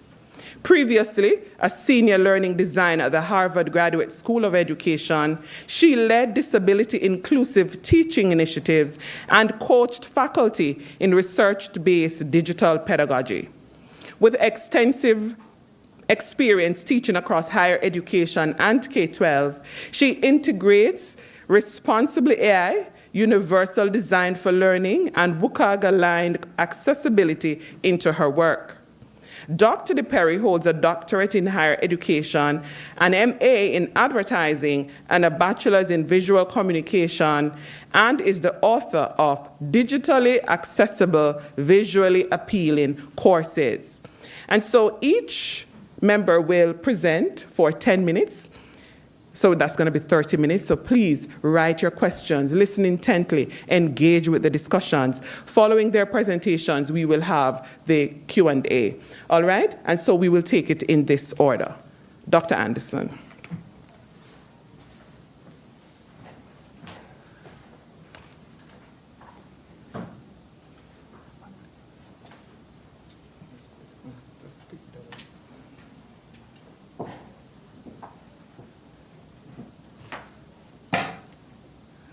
All right, good morning, everybody. Thank you for inviting me here. All protocols observed, esteemed guests. I'm happy to share with you. I know we have an audience of early childhood practitioners, of which I am not, right? But luckily, I've been given the space because of my interest and research to use some of what I do to influence education. And so I'm happy to share some of that with you this morning and for our discussions to add value to what is being done by the team that has put this on. All right, so I want to talk briefly. It's really not in depth. I'll just touch on a few points. And also, interestingly, when I was first invited, the hurricane had not yet threatened. And so, you know, there was a pivot, and I'm happy to share some of the things that would have been incorporated as a result of that pivot, because it's quite important. I, too, have a young man who is part of the early childhood cohort, and having had some of the experiences at home because of him being out of school, it's quite important for us to ensure continuity of learning and for me to pay attention to Prof. Sam Vaughan directives about play, because that's been his major request as he has been home. And I see the importance, very important. So I'll talk a little bit about some things that are innovations in education. And one of the challenges that will always arise is how do we make these inclusive and accessible, all right? But in my overall contributions in life, one of the things I also participate in is robotics. So I'm very familiar with how kids use robotics as an innovation for learning and development, right? So robotics is an area that promotes children's creativity and problem-solving abilities. And we have seen an explosion of these opportunities and kits that are available for students to use. So many of us might be aware that, for example, Lego has a myriad of kits that are available to students. Incidentally, I'm the chairperson of a program that integrates first programs in Jamaica for children in primary schools and high school. And so we run a program each year, and I think at last time we had 24 schools at the primary level participating in this program. Students get so excited about this. But our challenge here is, as much as it is an innovation that helps students to build these skills, the accessibility. And so we have other options like the Bebot and Kibo kits, which are much cheaper and more accessible, that are innovations nonetheless that can help children to develop. We have virtuality reality platforms. These have been shown to impact social, behavioral, and communication skills. One of the things I'm also involved in my own research lab is the build out of virtual environments. So currently we're working on environments for underwater exploration using headsets. Now, when we envisioned that work and we started to do the task in the project, we thought that this headset that we bought for $600 is not going to be accessible to everybody, right? This Quest 3 headset, which we use for the virtual immersion. So we thought we would and we actually conducted a study. We're compiling the results now. We thought we'd buy some $10 headsets, right?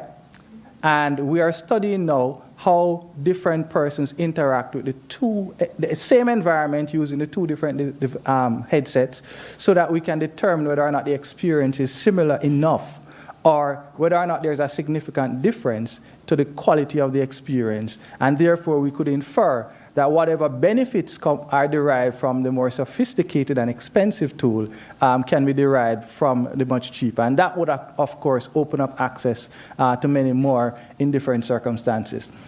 So virtual tours, games, simulation, exploration, and problem solving are all facilitated by many virtual reality platforms.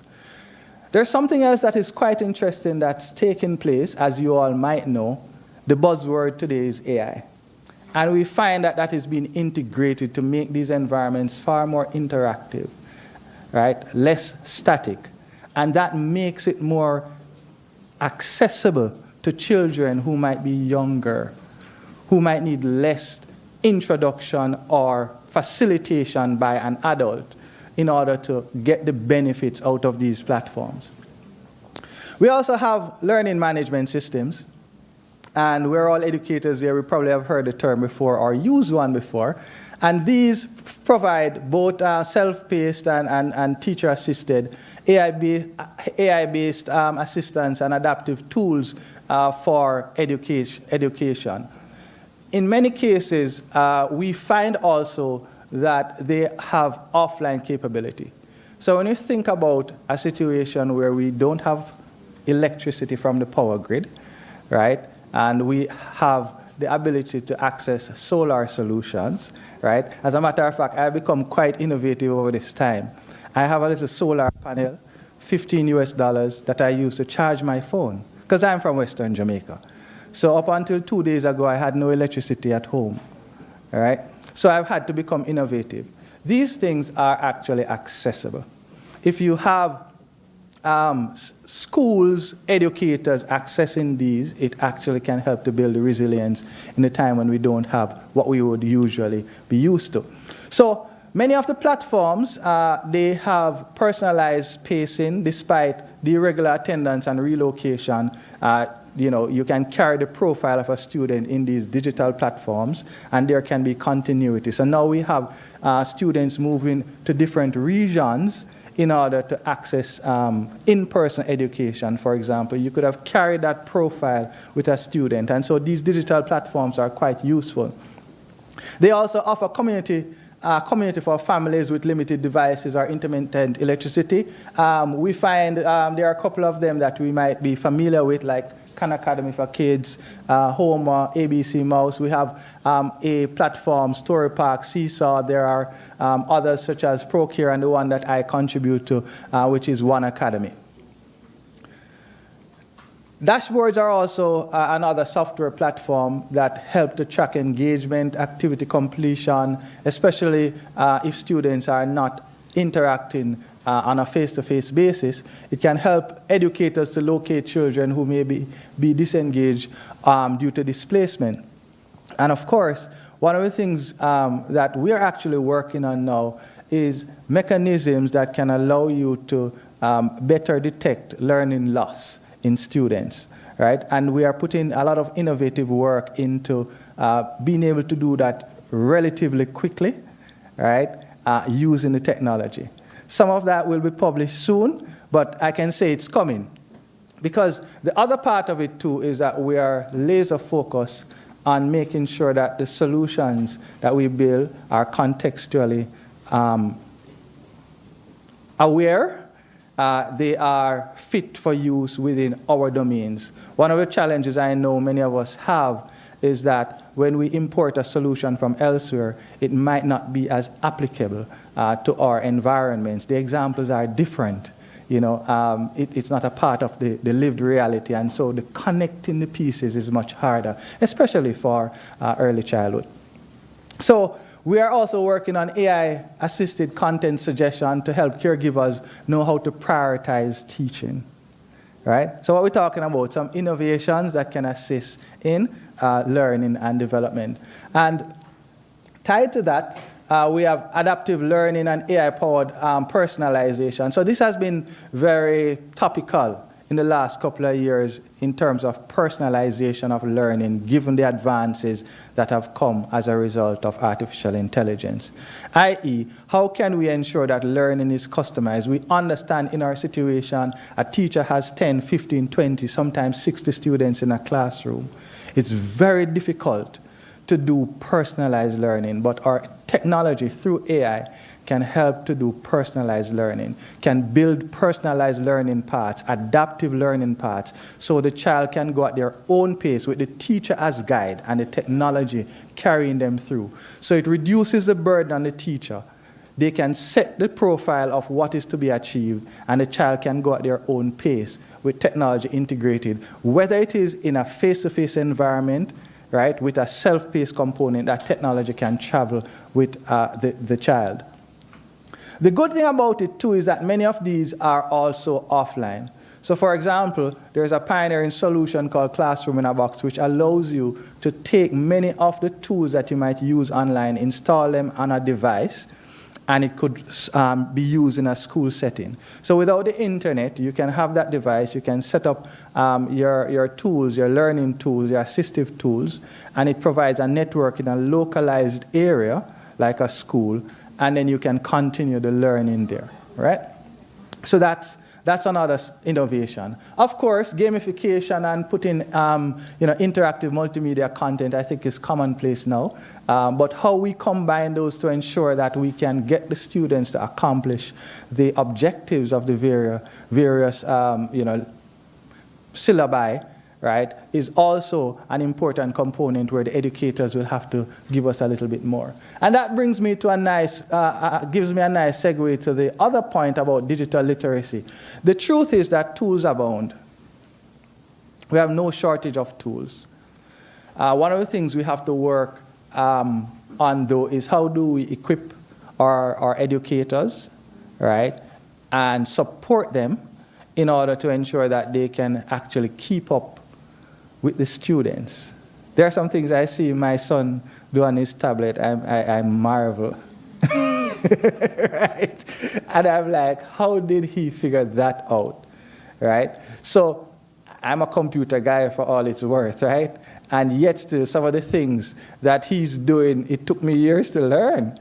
Right? So I'm not such a digital native, as they would say, right? But they pick up these things very quickly, and these skills are native to them. So we have to find ways to support. And I know that there's a system of workshop and development activities that happen with early childhood and so on. How can we integrate some of these things, build libraries of tools that are supported by the institutions that drive this in the education ministry, for example, so that there's support, there's assessment of these tools, there's alignment with the curricula that are to be delivered. So we have to coordinate. The good thing too is that given that many of these tools already consider low bandwidth or areas that may be offline, they also offer the opportunity to host these things in local areas or for them to operate for a limited period without connectivity. And so we're covered, right? So I think some of the challenges that are there in relation to integrating in low-resource or post-crisis context, I've kind of touched on a little bit. I spoke about the VR headset and some of the work that I'm doing in my own lab for adaptation into low-cost environments, for example. We also know that these days we have access to solar and satellite communication that is not so dependent on our lowly power grid that is under pressure. So we have localized solutions also. So we can overcome some of those challenges. I think my time is almost done, but I'll tell you what the future holds. So AI is it, okay? We can't get away from it, right? It is going to become much more ubiquitous than it is today. And the reality is, I heard on a podcast I was listening that AI is now learning how to outsmart humans and to get around the instructions that you give it. Okay? But hopefully, by that time, our children would have been so equipped that they can continue to outsmart the AI, okay? But we have to get them there. So AI will become integrated in almost everything we do, and that is the future, right? Digital books, animated and realistic experience derived from AI. And so we have to build the capacity in order to cope and adapt to these kinds of changes. Thank you. I look forward to your discussion.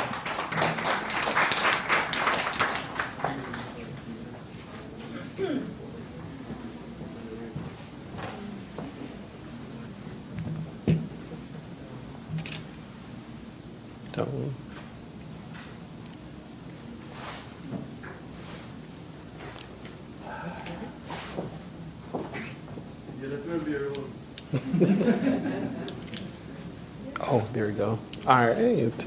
Top of the morning, you awesome people. All protocols observed. Thank you so much, JN, for inviting me to this wonderful occasion. All right, so my presentation, technology in early childhood education. Is this an opportunity or a threat, you may ask? Now, we all can agree that we're living in what we call the post-typographic era, where media literacy as well as traditional literacy is being, persons are learning it at the same time, right? I can recall a lot of my colleagues, until even to this day, technology is bad, technology is good. Is it really though? That's the question. Now, we need to step away from this. Is it good or is it bad? And we now need to do a more nuanced examination of it. Questions like, what type of content are our children engaging, right? What's the context? What pedagogical approach are we using as we go through the learning process here? Now, when we look at the whole cognitive impact of technology, two hypotheses come to mind. We have the facilitation hypothesis, where when we have good technology, multi-model technology, persons are able to use it to build their cognitive skills, right? But then, on the other side, we have the displacement hypothesis, where time on device replaces activities more critical for development, such as physical play and face-to-face interaction. I've seen it. When I used to live in, I'm from St. James, way up in the hills of Maroon Town, where my brother, my niece, gifted, he would hand her the tablet, which brings me to my next point. Now, he would give her the tablet to say, oh, gifted, go ahead and watch this. And my niece would be sitting there for hours scrolling through her tablet in her own little digital bubble. So she's always on this thing called, God, I'm scared, backyardigan. Anybody know that? Yo, pack, yo. I am scared. I saw a trend on TikTok with it, and I'm like, my God, my niece all over again. So when you look at the risk here, it says if technology scaffolds a task too effectively, it may atrophy the child's development of self-regulation. Now, threats, technoference and the digital pacifier. I am sure we've been in a situation where you see a parent with a child and the parent is scrolling. It could be an email that you get from work. You're at dinner. You're on your phone. So this is distracting. It is interfering with the parent-children interaction to bond, right? Then when you look at the digital pacifier, here's the tablet, here's the phone. Go soothe yourself. Now, doing this sort of affects the child's ability to develop their own regulatory way to regularize and soothe themselves. And I'm seeing with my niece right now, like she's crying, Uncle T, tablet, no, right? So that's a long conversation I'm having with my brother and the kids afterwards. But there's an opportunity here. When we look at social connection, we can use a device to talk to me in Kingston, to you in country, even though they don't have any light down there, but they have Starlink. So they can use that, as well as to find those applications that they can use to learn. At the same time, they're able to perform activity, not just sitting down, passively consuming the information on the device, all right?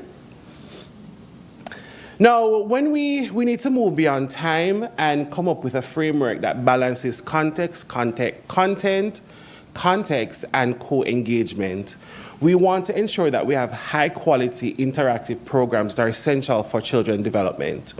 In terms of the context, we want to limit screen time, right? Because I've seen instances where 10, 11, 12 o'clock at night, they're on their phones. And then tomorrow morning, you're in class, you're tired, you're falling asleep. Not in my class. We're not doing that. And then we want to push for joint media engagement where parents, they co-view technology and also be able to merge what is in technology with real-world practice. All right? Now, my dear teacher colleagues, this one is for you, right? Now, the TPAC framework is one of those frameworks I find to be quite interesting because it merges technology, it merges content and pedagogy. Now, when you look at, from research, and look at a lot of the teacher programs that we have, we are doing amazing in terms of content. We're doing great in terms of pedagogy, right?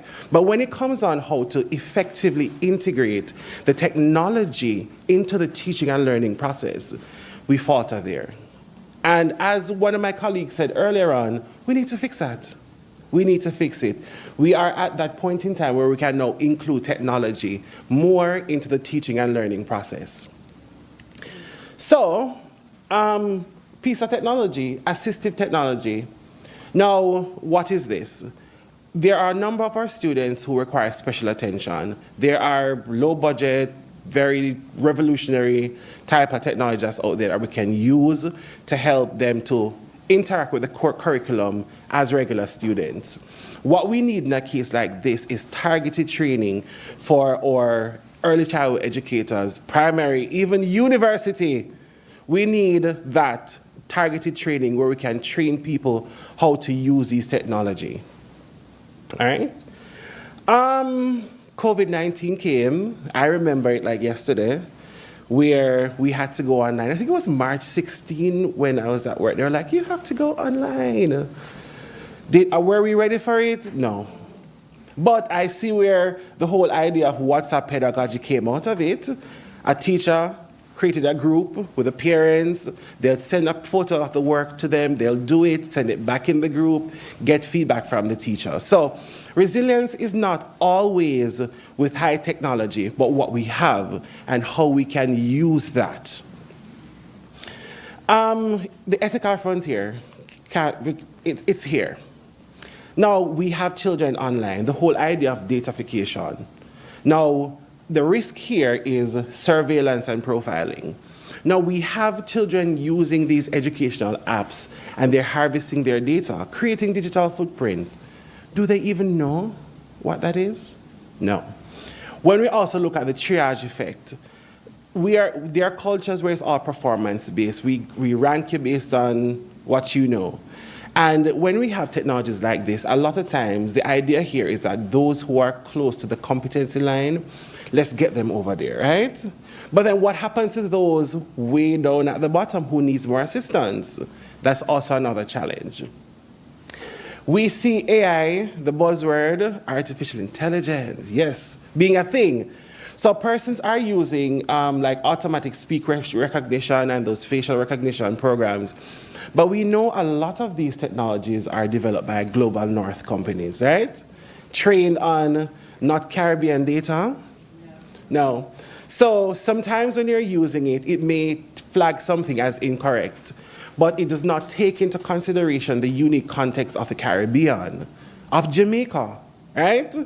Because, you know, we're different. Our patois, they speak it. Yeah, which is why a lot of times I incorporate it in my teaching and learning, right? Now, technology used in diverse classrooms must be trained on this type of data. Sad part about all of this is that we, in the Caribbean and Jamaica, we don't really capture good information, but we need to work on that as researchers, right? Good. Now, data resilience, when you look at it, the old model, we know it, protect our children, block certain sites, filter content. That is no longer enough.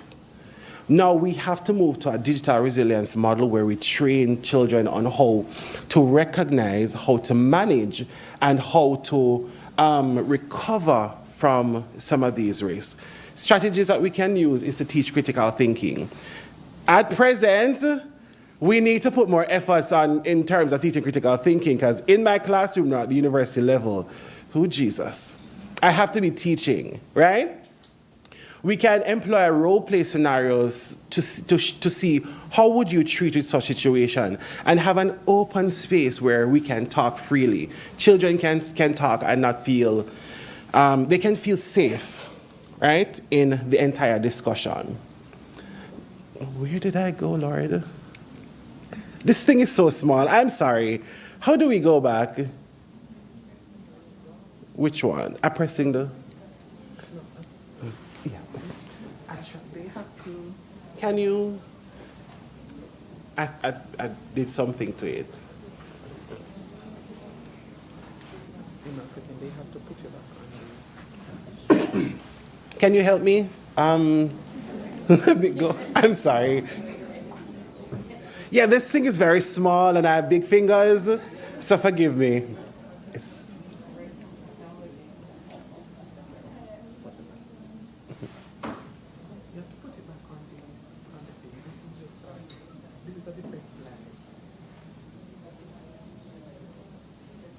Technology, people. Man-made. Ah, lovely. Let me skip back to where I was in my presentation and be careful with my big fingers. All right. Skipping. All right. So we have to recognize threats. When technology displaces essential developmental activity, we have to be strategic now in managing the opportunities, employing our joint media engagement, assistive technology, and the TPAC framework to help us in building resilient classroom.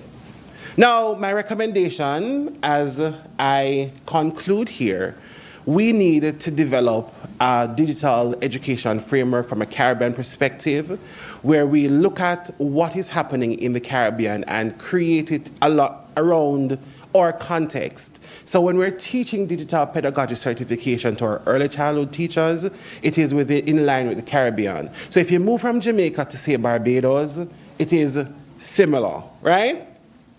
We need to invest in data-proof digital infrastructure. We are living in a time where it's volatile, uncertain, complex, and ambiguous, the VUCA framework. So we need to prioritize offline first, as the previous presenter here, Dr. Ricardo, said, right? We need to prioritize that. We need to have public health campaigns that promotes joint media engagement campaign. And I intentionally put this one last because we need to research. For those who are here and online, you have the rich data subjects in front of you in terms of who you can collect data from for best practices. It is important that we understand the value of research, because through research, we can develop best practices. So if you're not sure how to do research, the University of the West Indies, University of Technology, we are here to support you. And that concludes my discussion. Thank you so very much.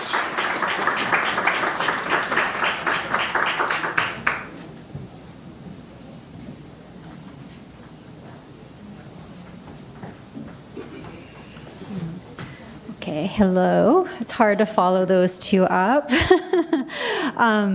So today I'm going to chat a little bit about the Learning Passport. And yesterday I think I mentioned it maybe very briefly, but I was working as the global content lead at the Learning Passport for about 4 years. I'm currently now working as a knowledge management and AI specialist consultant for the Learning Innovation Hub, still at UNICEF. But I want to talk to you today about some of the features of the Learning Passport because we do have one in Jamaica. And I was invited to come down here from New York after doing a series of teacher training, faculty development in AI, specifically in content development over the summer. So I'm going to share with you some different experiences of the Learning Passport in the Caribbean, also ECE and in emergency settings. And also just to share some personal things about ECE for me. I have a 9-year-old, so if you do the math, during the COVID pandemic, she was 3.5 about when we had to pull her from preschool. And she has severe ADHD. I was working for Harvard at the time, doing emergency migration of online courses, supporting during, as you heard in my bio, disability inclusion work. And it was a very intense time where my expertise was in high demand. I have 3 kids. My husband was working from home. There was a lot of demands on me, and my daughter was pretty much running in circles all around me, and I was trying to entertain her. I know we all have similar stories. But I recall all of my kids were doing online education, and it's really hard to educate a child of 3.5 years old because they need social interaction, and they need play, and they need to be around other kids. And my youngest one is a social butterfly, and really needed to be around kids. And my amazing preschool teacher had this one opportunity where she would call in through Zoom, and so all the kids would gather, and sometimes they'd be in the screen, and sometimes they'd be running around, and they'd be coming back and forth. But she would do really innovative things like, hey, let's do a scavenger hunt. How about everybody go find your favorite toy and bring it back out and show me, or let's do a coloring activity. And I really appreciated those times because I was just so frazzled. And so I appreciate early childhood educators so much. And I just have those memories of I don't know how you all did it. So it was, I'm sure, very challenging. So speaking of digital inclusion and equitable access in emergency settings, the Learning Passport is pretty good at doing this. Specifically, I know we've talked about offline environments. We are an offline and online and an app. And so it's a learning management system, and you can, if you Google Jamaica Learning Passport, you can download it as an app. And so if you do that, you can download content onto a tablet or onto a phone, which is really great, so that if you can access content that way. You can access it on a browser through the web. And then in some countries, we have the offline hub device, which acts as a LAN server, and it gives access to the Learning Passport and all of its content, even when there's no Wi-Fi. So it can access up to 350 meters, 250 students at a time. Can stream that content, and it's pretty innovative, and this has been now in many, many countries. As mentioned, I think now we're at 50 countries so far in the Learning Passport, and I don't have the exact number of offline countries, I think maybe 11 or 12. We also have this initiative that Dr. Tortello is going to be speaking about in a lot more detail, so I'll just talk about it very briefly. But the Accessible Digital Textbook Initiative has been around for a very long time, but it has digital learning materials that are 100% digitally accessible for all learners, no matter what kinds of abilities or disabilities that they have. And it's truly made with the framework of universal design for learning, so that every student in the classroom can have access to the same learning no matter what.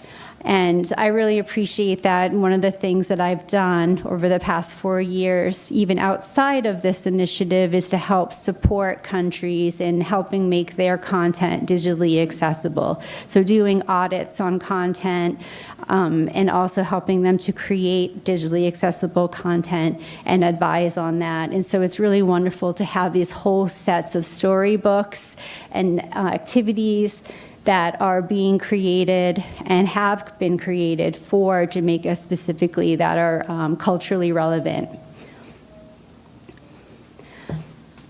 The Learning Passport's role in continuity of education in emergencies has been very prevalent in several countries. I'll tell you a couple of very interesting stories. So for example, Syria. When Syria had their earthquake, I art directed a video game design with some animators, video game developers, and voiceover artists. And this is a social emotional learning game that teaches disaster preparedness.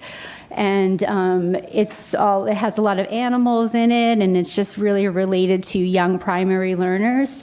And it's a MHPSS focused. And now that's in a couple of languages, and was featured in Rewired, which is like a pre-summit to COP a couple of years ago. So that was a really interesting project, and I did put this on the Jamaica Learning Passport as well, so our children can have access to it.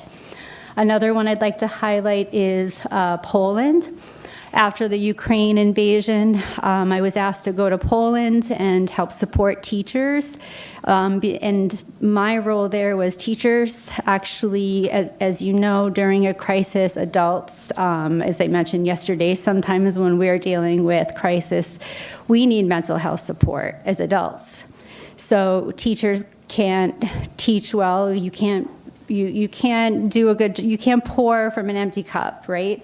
So what I did when I went to Poland was develop mental health, psychosocial training and courses with an implementing partner, a group of psychologists and experts in that area.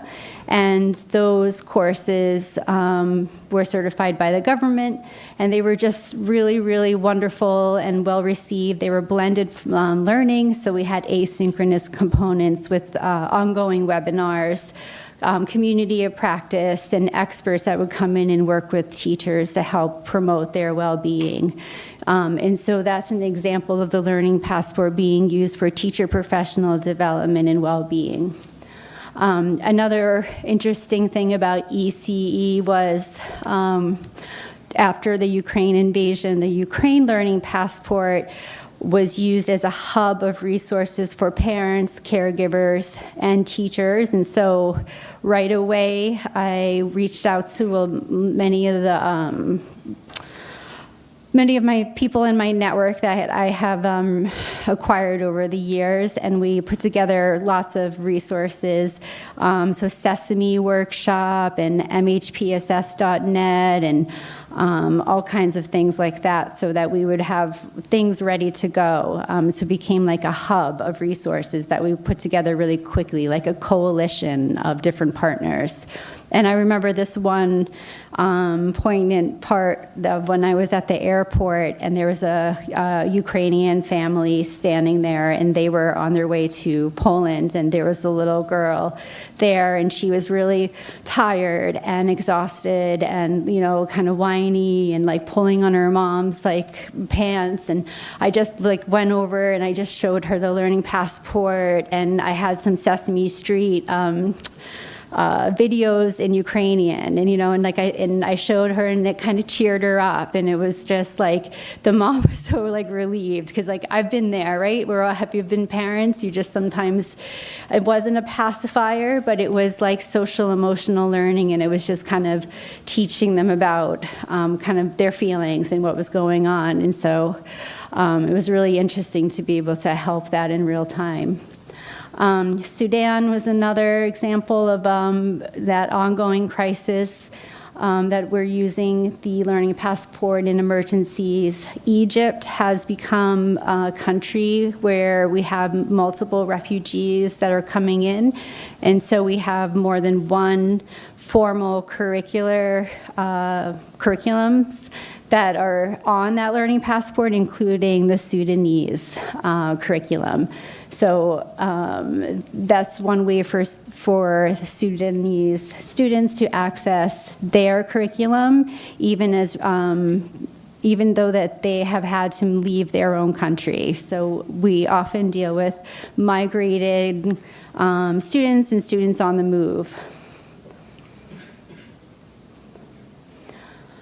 To highlight a couple of things that are going on in the Caribbean specifically, as you've heard, we have the Jamaica Learning Passport, and in that we have early childhood education, we have localized resources for parents, caregivers, and teachers, and now we have new professional development courses for pre-primary to tertiary teachers.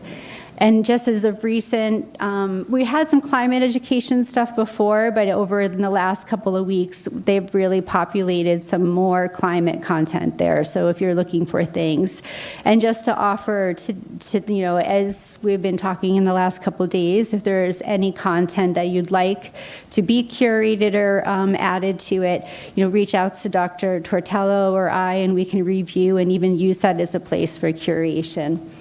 The Dominican Republic is also another country that's in our region that is using the Learning Passport for early childhood education. And their tool is to enhance the skills of ECE staff, promoting the effective, responsive, and high-quality services for children 0 to 5 and their families. And this is for early childhood and family care centers across the country. And lastly, Honduras, which is not that far, is also centered on early childhood, primary, and secondary. And there's a lot of really great content that's interactive and really animated and really interesting. And that's on their formal curricular alongside skills development for teacher professional development. Whoop, I guess that was my last slide. So thank you. Thank you, Dr. DePerry. And so we're at that segment. We're going to make it through in about 10 minutes, where we will ask our panelists questions. I really do have some initial thoughts and questions. Dr. Anderson, we'll start with you. So, just some of the points you shared: available tools and technologies, the VR, learning platforms, offline resources. You spoke about digital literacy and adoption challenges and some suggested actions, integration challenges in low-resourced areas, and the future trends. And so, 2 questions. What are the most essential digital literacy skills that schools should prioritize to make their education systems more resilient during emergencies or crisis? And that question is in light of the fact that yesterday I realized that a number of the guests here are really principals, classroom teachers. And so this is really a practical example that we want you to share with us, practical suggestions. Thank you. I think it's very important that the educators, all in all, emphasize the need for the use of digital tools. And once that need is established and emphasized, it's a matter of how we can build communities to support the adoption of these tools. What we find adoption is very easy if there is understanding and awareness, and we have champions of these different types of technologies. So there must be some facilitation, and today we have many of these tools that are very inexpensive, or what we call open source, free for use. So I think we have to build awareness of the available tools and how they connect to the different aspects of our curricula. And that may not be necessarily at the institutional level per se, but it starts from the teacher institutions. It also has to do with the kinds of organized ways teachers interact through their workshops. So there's a lot of facilitation that needs to happen in order to help teachers to be able to identify and connect digital tools and assess them and align them to the curriculum. So I think that's where we'd have to start. Thank you. We'll come back to you. Dr. Clark, your presentation navigated the post-typographic ecology of childhood by moving beyond screen time to screen use. And so the first question as a mother, also, it's through that experience I'm asking this question. What models or framework have you seen that successfully integrate adaptive learning tools into the curriculum while keeping pedagogy at the center?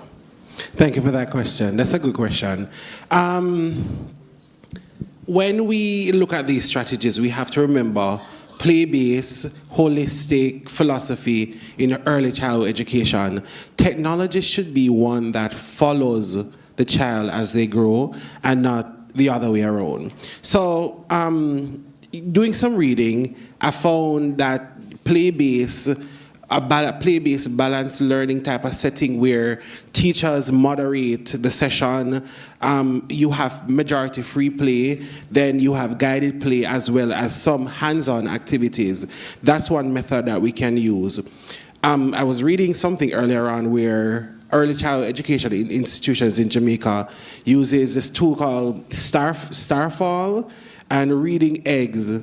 You can subscribe to that and you can use it to help. There are different levels. The framework I mentioned earlier, the TPAC framework, we're doing a good job at, hearing me?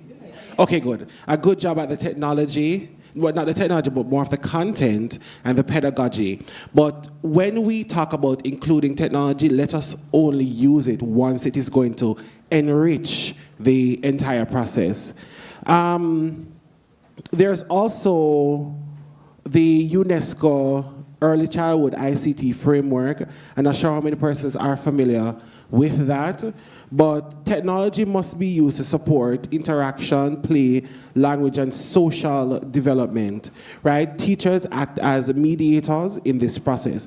So when you really look at the Jamaican context, the UNESCO would be a perfect fit for us. Thank you. Thank you. Now, if there's ever a time, Dr. DePerry, when access is an issue in Jamaica, it's now. Dr. Anderson, you heard him mention the fact that just 2 days ago he was still without electricity.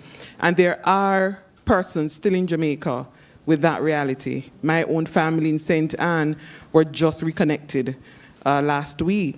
And so, based on your experience, your knowledge of the learning passport, give us some practical guide. A mother in Kilpatrick, a mother in Southfield, a father in Steertown. What practical ways can they use the learning passport to help a 4-year-old, a 11-year-old? And, you know, what really can they do with the learning passport? Sure, it's a great question. The Learning Passport is a very flexible platform and can be customized to your use at any time. And as your situation changes, it can be revised based on what the ministry needs and wants at the time. So, for example, there are some parental resources available, and we put up a course catalog that is on the Learning Passport under how to use the Learning Passport. And then I created I don't know if anyone's familiar with AI tools, but one of my favorite AI tools is called Boodlebox. It has 5 layers of compliance, and it's the free version offers many features. That it's low climate impact. I could kind of go on, but anyways, I created a bot that is trained on the content base of the curriculum that is on on the Learning Passport, and so you can query it and find what the resources that are available are there, and the link to that is on the course catalog. So a mother could go on there and get that. Other sorts of tools beyond the Learning Passport are also really helpful too, like a simple link tree could be made available through the use of like social media. Find the ways that are as simple and easy to use as possible is what I would say. Thank you. What I am gleaning from this, therefore, is that it's not so much of the availability, but rather the awareness. How many of us as parents, as teachers, know about these things, the tools, how to use them? And so it is the mandate, therefore, of the ECC, the Ministry of Education, to spread the word, to get into Kilpatrick and Steertown to ensure that the mothers know, the fathers, the uncles, they know how to access the technology. We have an opportunity now to hear from the audience, and then I'll come back. Are there any questions on the floor? Yes, all right. Let's get right into it. The roving microphone is there. Hi, morning. Nicole Adamson from Environmental Foundation of Jamaica. Dr. Adamson, you mentioned the challenge that you have with your digital native son. And so I wondered how we as non-digital natives, some of us are, but how we can develop those skills so that we can better support the young ones, our students and so forth, who are digital native. That's a hard one. Thank you, though, for the question. I think for many of us, we fear technology, or we are not as open to the available technologies that are there. Our children are a lot more adventurous. But I think maybe our institutions have a role to play, maybe through our parent-teachers associations, our small groups in the communities. We can begin to empower our parents, our caregivers in relation to the use of these technologies. I put it to you this way. There are very few of us who aren't aware of what's happening on the social media applications or the applications that are of interest to us. And we spend a little bit more time exploring those because they are of interest to us. So I think it comes to how do we develop the interest so that persons will explore more and so they become more aware. And one of the things we can do is to have institutional support through our groupings. I think that has to be probably part of the mandate of our schools to help to empower our parents and also our teachers, because it also starts there. The other thing that I have found too, interestingly, is that I do ask my child to show me or to teach me, right? And to explain to me what they're doing.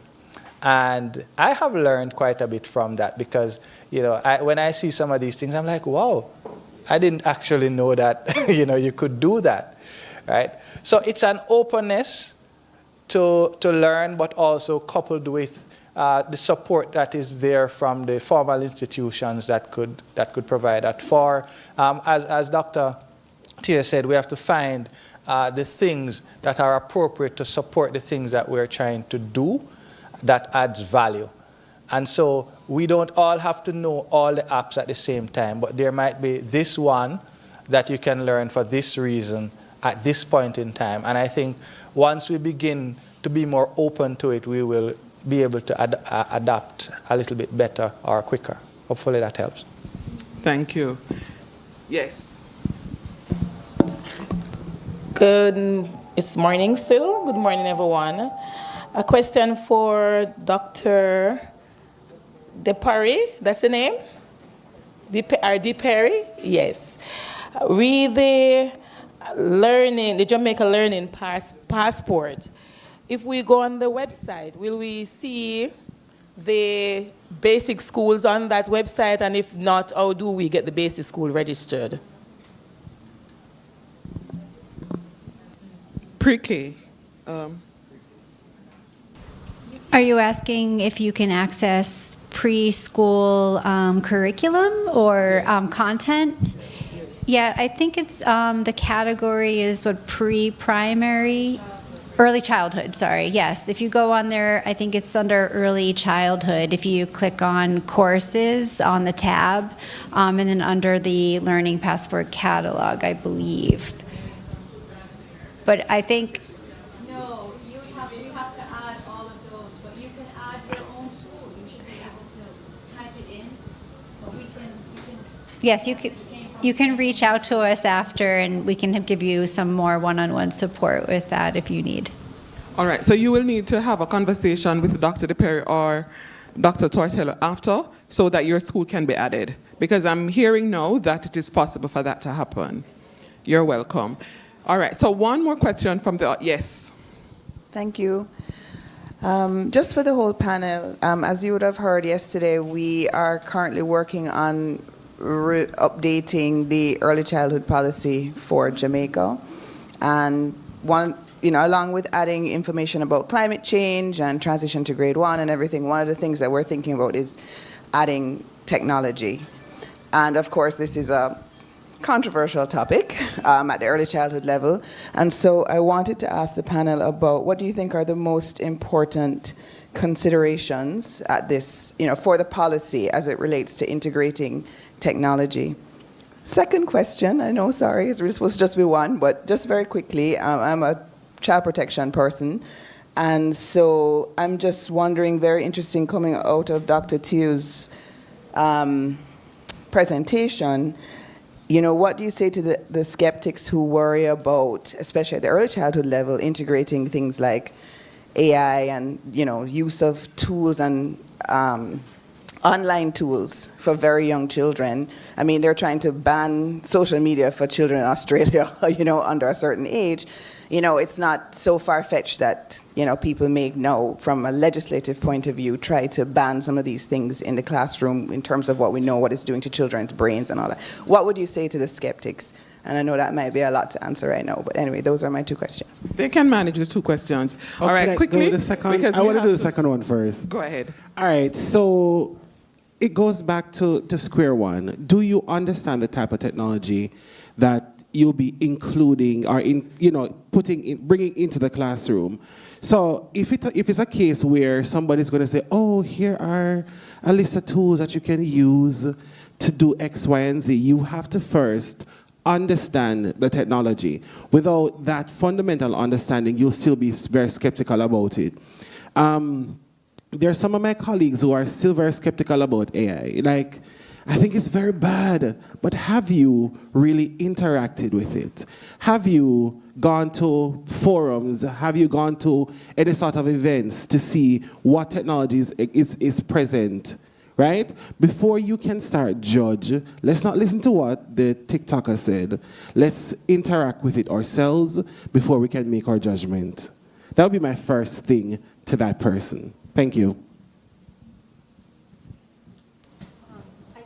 I guess I would say AI, I don't think should be directly for young children, and they should not be interacting with AI tools directly at that age. So for policy, I think we're mostly talking about it, using it maybe for content generation and for teachers. And I would say, I know came down from New York, and in our school district, we're only allowed to use tools that are 2D compliant is what it's called. So it's kind of like a measure of that we know that they're safe for data and security and so forth. So I would say for policy, have a list of tools that are allowed in school districts versus not. And then when we're talking about tools, everybody here is saying the same things. Like there's so many tools, it's impossible to keep up with. So I like to lead with the pedagogy. When people are like, teach me the tools, teach me AI, I kind of say, wait a second, like what's the problem you're trying to solve? Because sometimes that tool or technology might not even be the answer. So I like to hear like what are your pain points, and then figure out what that tool is or what that solution is after, right? And so that's kind of how I approach the training aspect. I think we have to separate what many have become used to when we talk about AI versus its manifestations. I think AI has become ubiquitous. Almost every device we use today, every digital piece of equipment we have, the camera that is being used there is using artificial intelligence in there to help to focus the camera, to stabilize the image, all of these things. So what we need to do is to ensure that whatever tools, whether behind the scenes it's the application of artificial intelligence that makes that tool suitable, we need to make sure those tools are appropriate for the kinds of skills that we need to develop. It could be as simple as ensuring that if we want to develop motor skills, right, the type of devices that we make available, right, must be, akin to those objectives. Those devices might have artificial intelligence built into them to further help the development, to provide assistive mechanisms to both teacher and student or parent. What we have come to see as AI and its manifestations, I think, may not be as suitable for early childhood, but I think that we cannot afford to have a generation that isn't literate and using the appropriate technologies, because what is going to happen, they're going to be left behind. Yeah? So we have to ensure that we continue to be inclusive by ensuring that these skills are taught. So we're not teaching them necessarily the AI, but we're using the tools facilitated by AI to help them in their development. And so the policy must include using the most appropriate assistive tools at the particular level. Can you imagine what would happen today if we resisted the calculator and be writing on paper because we were afraid of that technology? It's just the way of doing things that's changing, and I say that AI is ubiquitous. We can't afford not to be included. And whether we want to or not, they are using the AI. My 8-year-old came home, Mommy, it's an AI quiz teacher, because they're doing tests this week. The test was AI. I said, how you know? And the teacher, I guess you failed to remove, AI. There are some markers. And so whether we want to or not, they are going to use it. Colleagues, this panel really spoke to distraction or opportunity. I believe the panelists really shared that technology is truly there are opportunities. We thank you, and we now give way to panel 3. Thank you.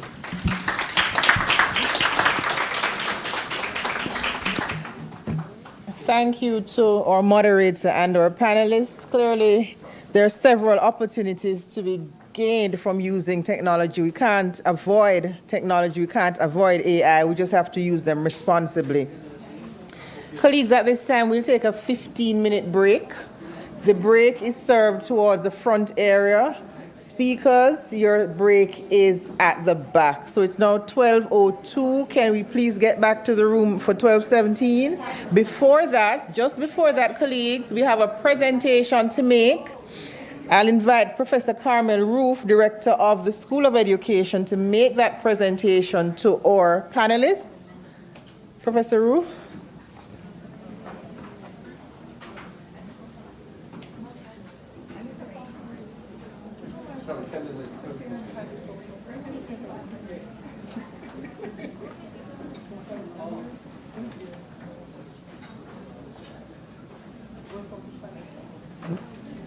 Panelist, Dr. Anderson, Dr. Ricardo Anderson.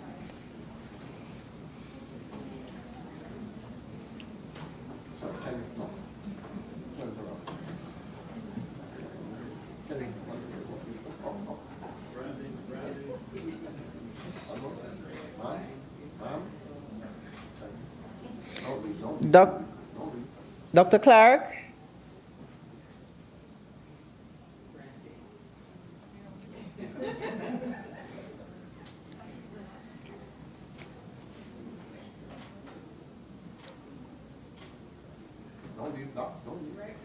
Dr. DePerry?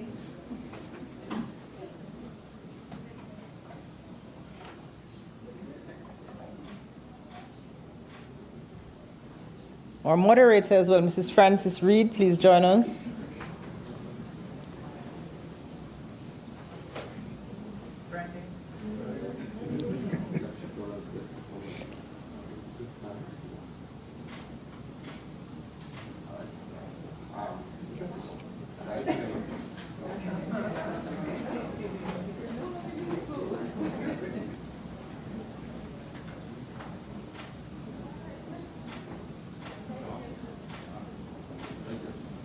Thank you, everyone. Thank you to our audience for engaging. Colleagues, let us reconvene at 12:20, please. Thank you.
But yes, I'll get to your methodology. I'll shed some light on it.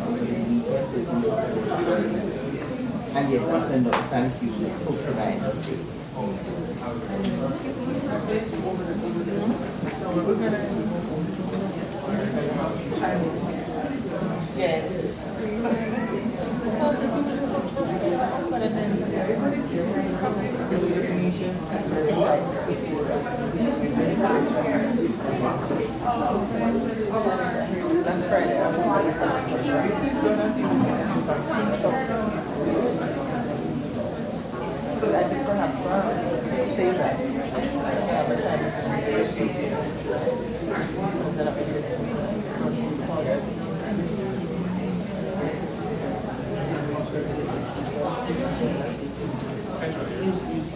So I don't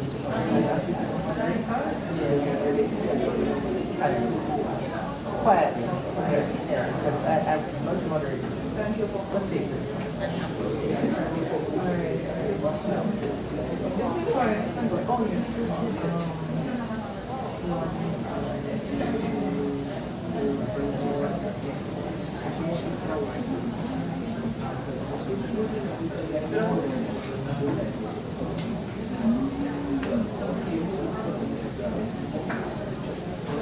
We're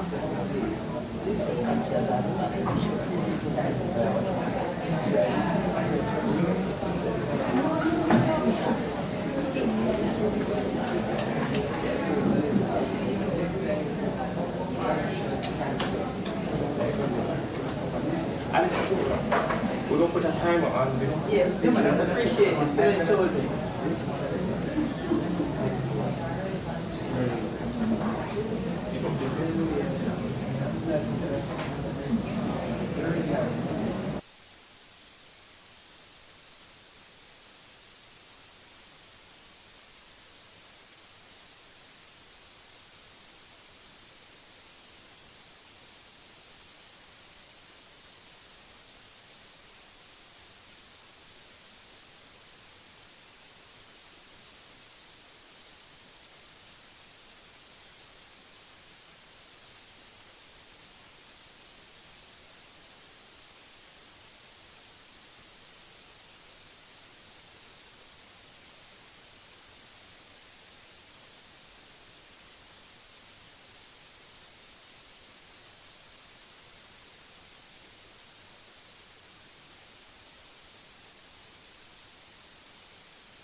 My mic is down. It's on. Good afternoon, colleagues. I hope we're all refreshed. Our first panel for the afternoon is entitled Diversity in Practice, Addressing the Unique Abilities and Cultural Differences in Early Childhood Education Delivery. Our moderator for this panel is Ms. Benita Aiken.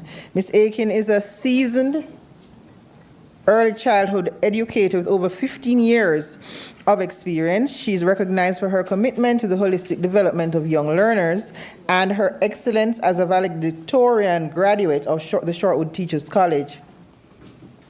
She serves as a part-time facilitator at the Heart Trust NSTA.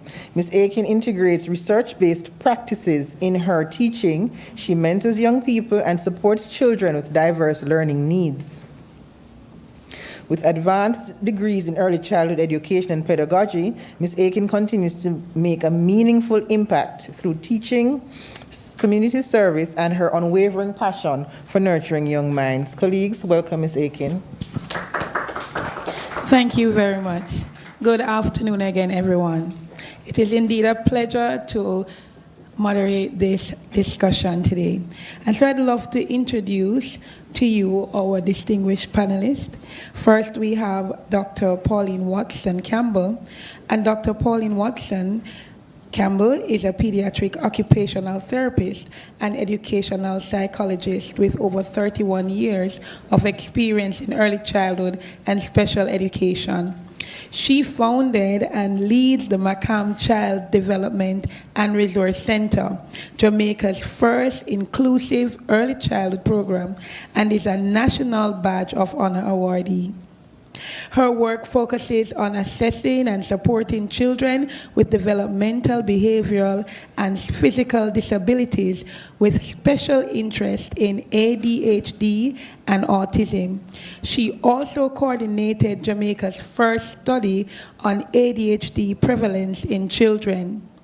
She is a strong advocate for inclusion, and as so, Dr. Campbell has presented widely and consulted on national initiatives, including leading the implementation of school-wide positive behavioral intervention support across Jamaica. She is the author of Sealing the Cracks and co-author of the Macam curriculum and provides developmental and behavioral consultation and family coaching in her private practice. After Dr. Watson present, we are going to hear from Dr. Rebecca Tortello. And Dr. Rebecca Tortello is UNICEF Jamaica's education specialist with over 7 years in the role and more than 17 years lecturing in the Department of Education at the University of the West Indies. She has served in senior advisory position within the Ministry of Education, led the Spanish Jamaican Foundation, and contributed to national boards, including the Early Childhood Commission, the Jamaica Commission for UNESCO, and the Education Transformation Oversight Committee. Dr. Tortello holds a PhD from Columbia University and graduate and undergraduate degrees from Harvard. An author of history and children's books, as well as early childhood educational materials widely used in Jamaican schools. She remains deeply committed to advancing education and child development across the country.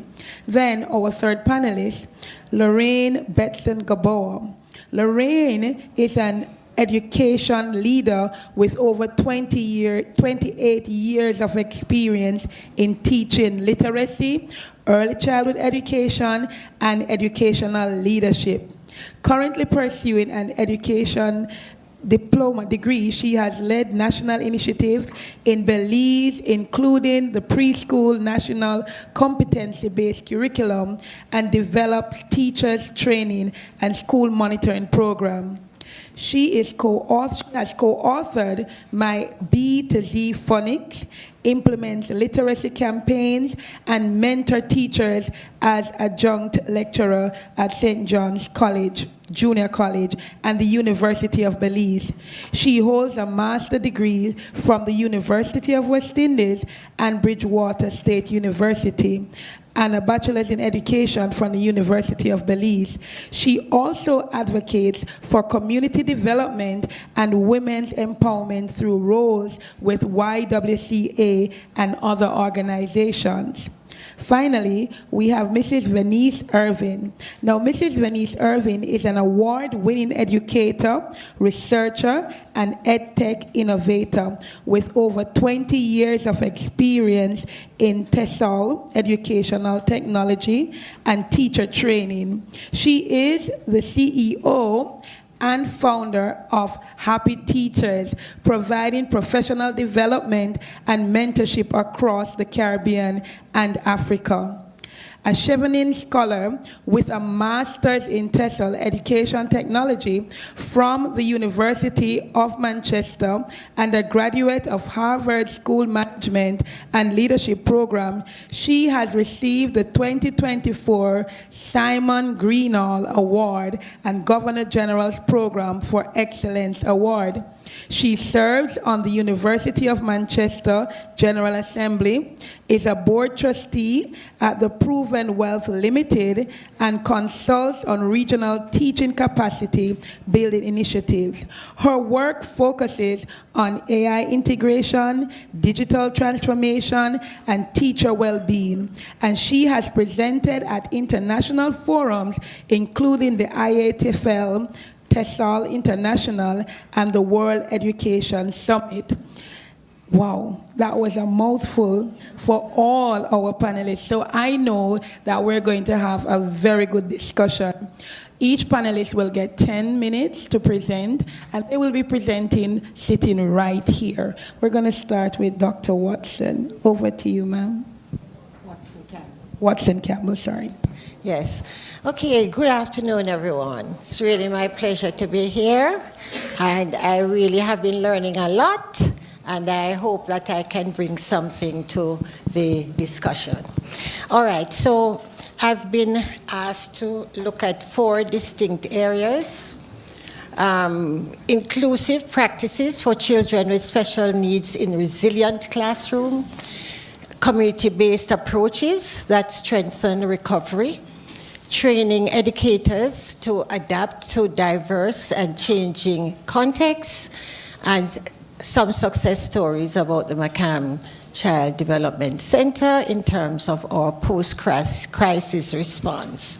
The McCann Child Development Center, I hope most of you in Jamaica have heard about it, but it actually was the first inclusive early childhood program in Jamaica that was organized to be so. And I said to Professor Kincaid Clark just now that a principal said to me years ago, all classrooms are inclusive. So what are we talking about? But really and truly, we are really talking about the fact that we recognize the children in the classrooms who are have special needs, and they are placed in that classroom for a specific, with a specific program. So we don't just put all children together because they're the same age maybe, but we really try to be as, prescriptive as possible in how we look at their education. So the first thing that topic I'm looking at, but I'm going to give you just a quick historical overview of special needs in Jamaica, development through the Ministry of Education, and how McCAM came into being. So in 1986, the Special Education Administrative Unit at the Ministry of Education came into being. It so happened that the person who was seconded to start that unit worked with me at the MICO the Michael Care Center, Child Assessment in Research Education. And so we were together as colleagues there. She was asked to go start this unit. And just about that time, I'd been having some thoughts myself as an occupational therapist, pediatric occupational therapist, working with the children who were coming in to do assessments. And as Dr. Tortello said yesterday, Michael actually focuses at the time, that assessment center, on children 5 years and upwards. So I, together with this physical therapist that was there, we decided that we were going to look at starting a program for the children who were 0 to 5 years old, because we understood as developmental and behavioral persons at the time that that age group between 0 and 5, we were really missing out on a lot for the children. So therefore, we decided that we were going to start something. So in 1986, I left the Michael Care Center and I started this program at the McCam Center. McCam because the other person, I'm Campbell, the other person was McNaughton at the time, but she actually pulled out of the program, but we kept the name. So McCam has been going for almost 40 years. And so when we say I have been in 31 years, not quite right. It's 45 years that I have been working in an inclusive setting and with children with special needs. So when we started off then, looking at what we were really going to do, planning, of course, for this program to start, we have to think about what special needs really was. Somebody said to me some years later, I think I know about the program you were doing. You were trying to be all things to all children. And I said, well, it's true, because when we started, we were accepting children with all kinds of diagnoses, but at the same time, we wanted to make it inclusive. So we wanted children with typically developing children to be among these children, because this is how we figured part of it is doing interventions, but part of it is just the children being together, learning together, playing together, and that was the best scenario. So actually, we started off with that. So I want to look at what is special needs, really. When we say we have children with special needs in the classroom, we are really referring to quite a wide cross-section of children, if you think about it, right? Because special needs is an umbrella term that is used to look at children with physical disabilities, intellectual disabilities, children with neurodevelopmental diversities, children with sensory issues, blind and deaf, whatever. So it's a very wide. Then when you look within the different categories now, you go to see the range. So you have some children who are mild, and then you have some children who are moderate and some who are severe.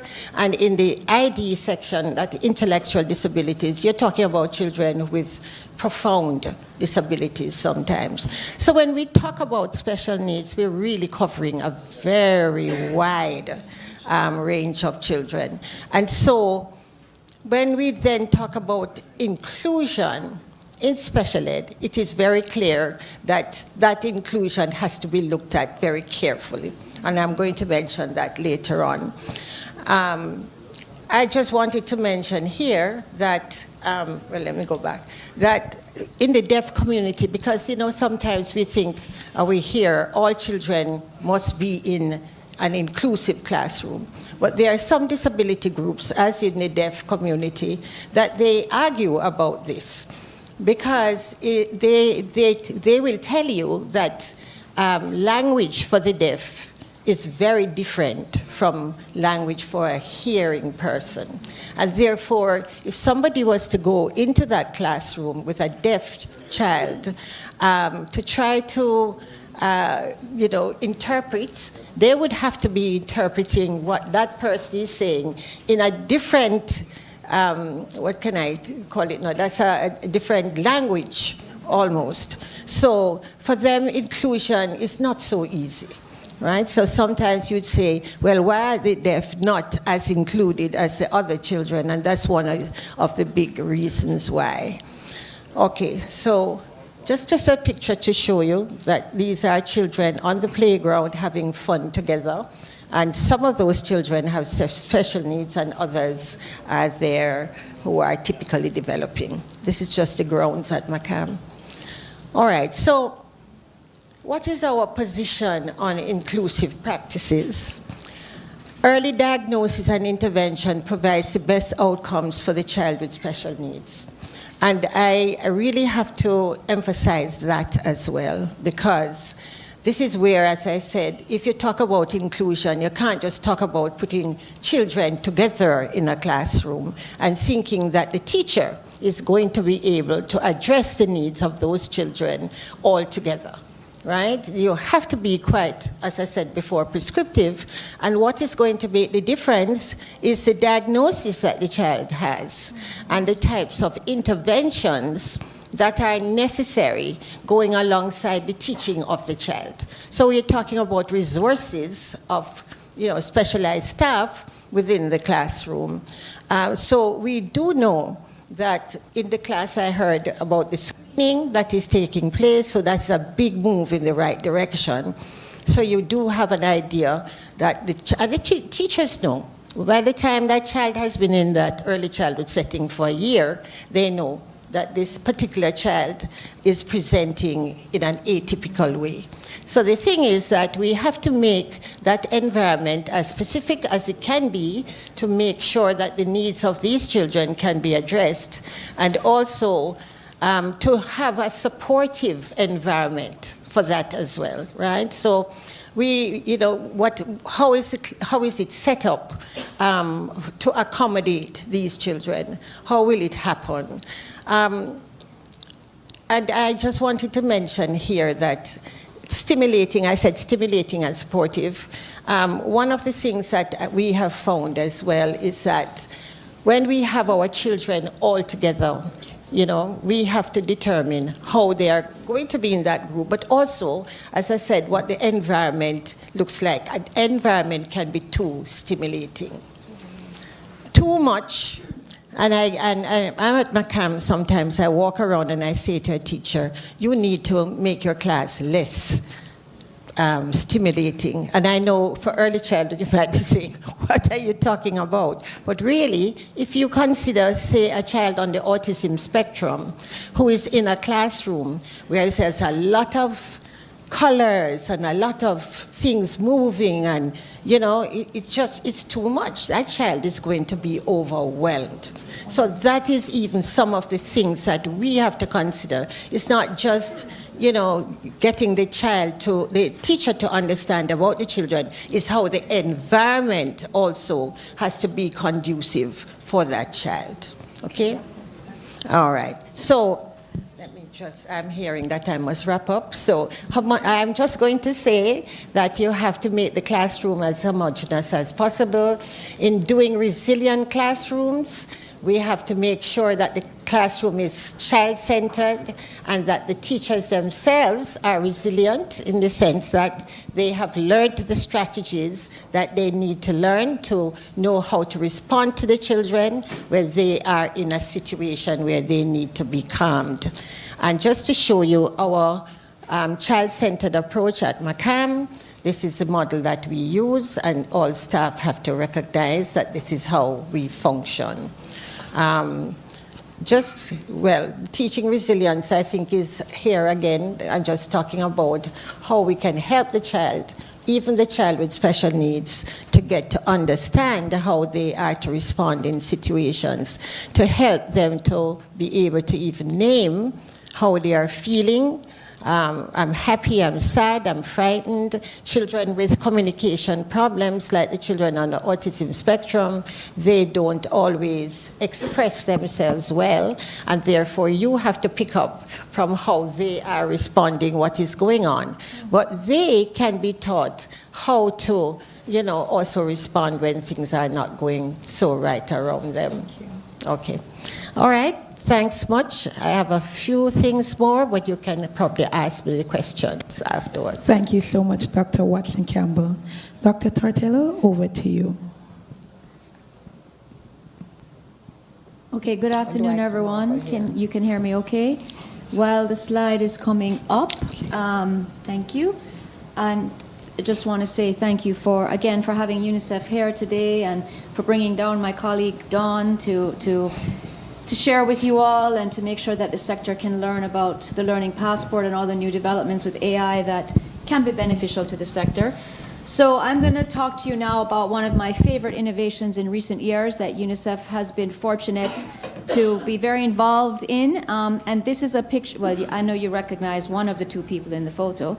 Most of you who are Jamaican would. No, all of you who are Jamaican would.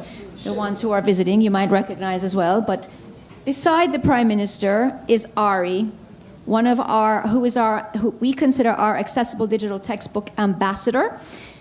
He is a student at the Danny Williams School for the Deaf. And here he is showing the Prime Minister one of our accessible digital textbooks, his favorite one. He was in grade 4 at the time. He is now much older. He's, I think, in grade 6 now, 6 or 7. Anyway, the point I'm making here is he's interpreting for the Prime Minister his favorite book, but Jamaica is the first English-speaking country to have access to these accessible digital books in the Caribbean. And the point I want to make as well is that the books that we have chosen to convert with the ministry's blessing is a series called Literacy 1, 2, 3, which are keyed to some of you would know that series of books, are keyed to key topics taught in grades 1, 2, and 3, because this was part of helping to support foundational literacy and numeracy. So these picture books are suitable for young children, early childhood, as well as grades 1, 2, and 3, because you can read the book at grade 1. Doesn't mean you can't have the book read to you when you're 3 and 4 and 2 and 1 and in utero. So we have these books which were developed and written and illustrated by Jamaican authors and illustrators, and we've now converted them to be fully inclusive. And this is under the concept on the slide you see of learning for all children at all times. So why is it important to talk about accessibility? And this is just some statistics in our region: 240 million children with disabilities in the world, 19 million in Latin America and the Caribbean. When you have a child who has a disability, they're 47% more likely to be out of primary school, 49% more likely to not have attended school. There's a lot of 40s on this slide. 42% less likely to have foundational reading and numeracy skills. So overall, their access to equal opportunity in education is limited. Jamaica, there are some legal frameworks that we are working with. They're global. Up on the screen here, SDG 4, you all know, the Convention on Rights of Persons with Disabilities. And one you may not know, that convention, Jamaica was the first country to ratify or sign that convention, by the way. I don't know how many know that here. I know you know. The Marrakesh Treaty is a relatively new one that Jamaica signed or ratified, which means that going forward, our publishers need to do as best as they can to publish works for persons who have various disabilities. So that's important for us to recognize and work towards supporting. So we're trying to put together this ecosystem to achieve all levels of accessibility in education, which has to do with infrastructure, teacher training, to be able to move successfully in a mixed ability classroom, and then learning materials. And AI and technology is really helping us achieve this and reducing the costs and increasing the speed and efficiency with which we can achieve these goals. So we're trying to work towards teaching and learning for all children. Early identification is important, early use of individualized learning strategies, which we talked about a bit yesterday, and capacity building for the teacher so that they can adapt and apply play-based teaching methodologies, right? So this is a little bit more background on Jamaica's system. Whoops.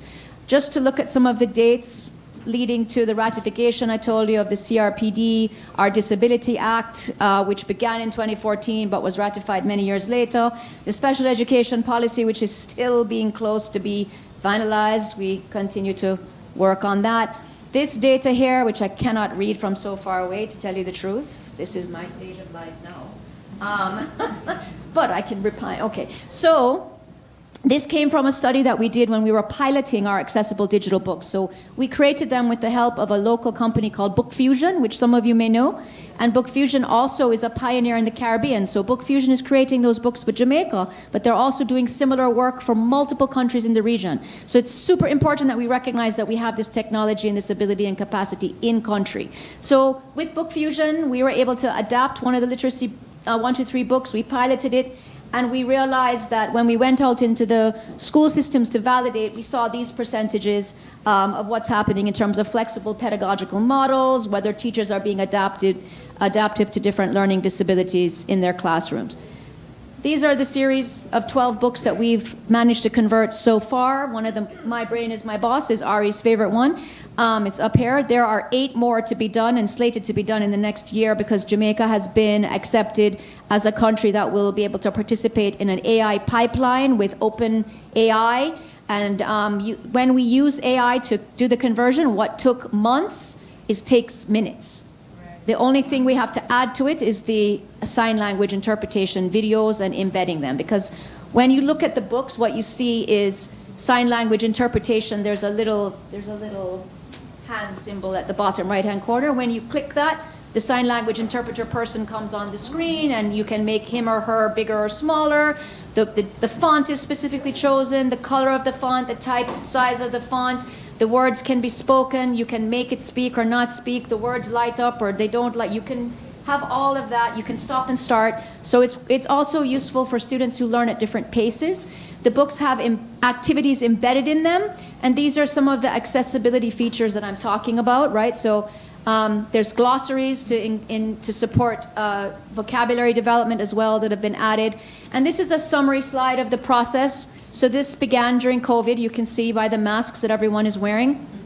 And we had a pilot. We have a technical working group of teachers from across schools in the sector that helped us to come up with the activities, to word the glossaries, to pilot the models of the books, the different iterations with their students so that we could refine them. This is an image from one of the books, one of the more popular books, which is called Harriet Hen and the Hawk, which takes one of our folk tales and has turned it into a story, really.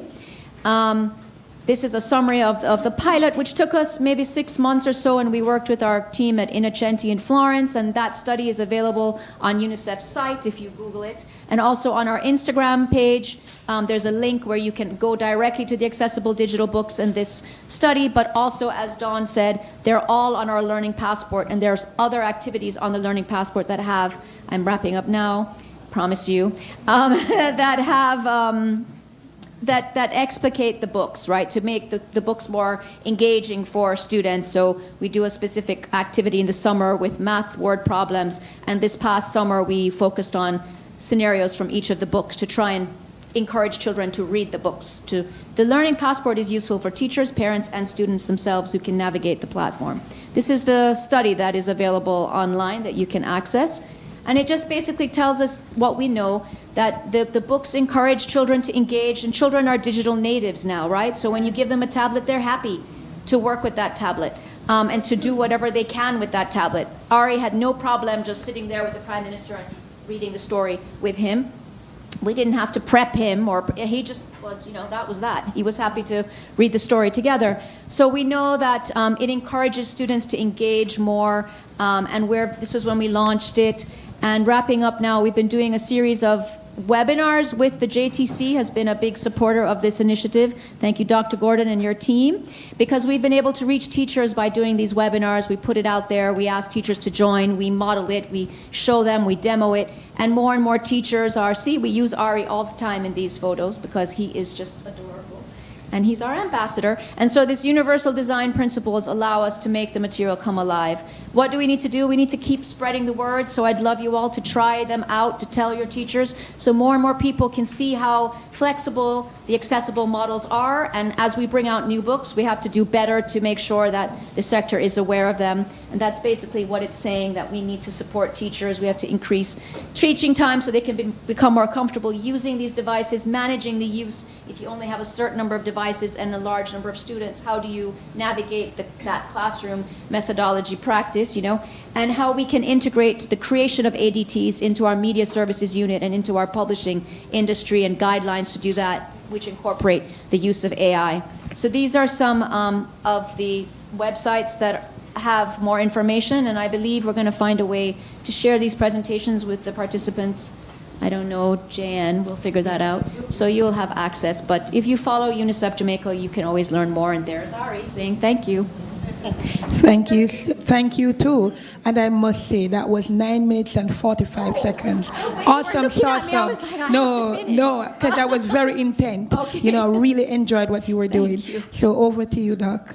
All right, so hi everyone. I have to apologize if I start coughing through. We visited a school and I caught a cold from one of your babies, and he was so adorable. So my apologies if I start coughing through the thing. And then these lights on my glasses aren't working, so yeah. All right, so what I wanted to do was to set a foundation for us to really think about. So I want you to imagine a classroom where a power outage becomes a storytelling circle, where cultural traditions guide recovery, and where every child feels seen, safe, and supported. These are not dreams. They are resilient practices shaping the future of early childhood education in Belize. So, I'm looking around and I'm supposed to click, hold on.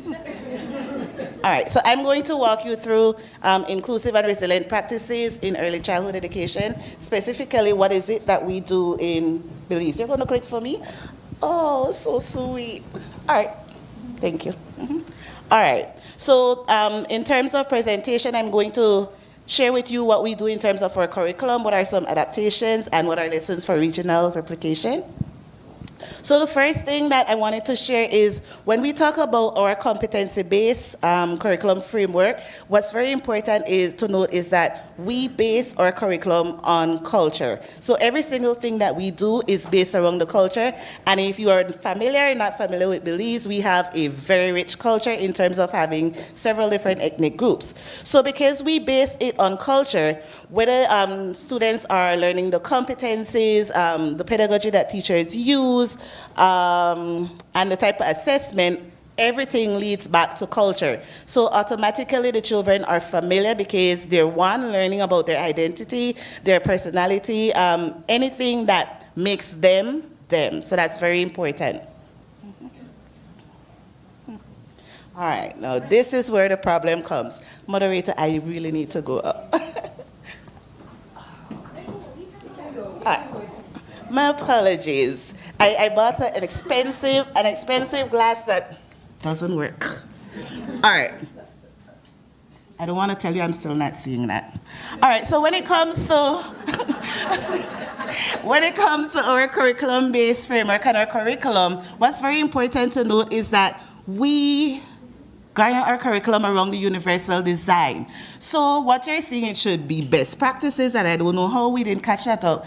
What's important to note is that while we don't have a policy and we don't have so forth, whatever we do, we always make sure that we keep in mind what does it look like in the classroom. So we have so many good things going for us, even though we don't have a policy. So when we talk about the universal design and looking at our curriculum, inside the classroom, we're looking at learning centers of multiple modalities. So children are able to build, draw, act, speak, etc.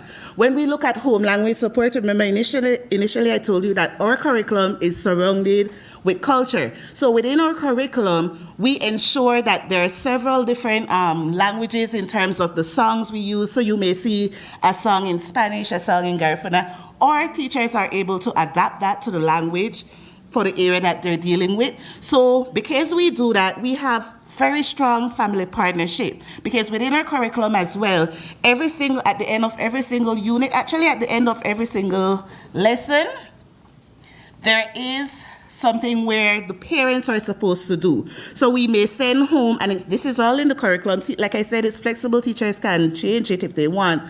But at the end of every unit, there is a little message that goes home to parents. So, for example, if they're learning about my family, maybe the parents and the child is supposed to create a little TikTok video, and we made sure that when we planned this, we were looking at a variety of individuals in terms of the young parents as well as the older parents. So some of the activities, they vary from time to time.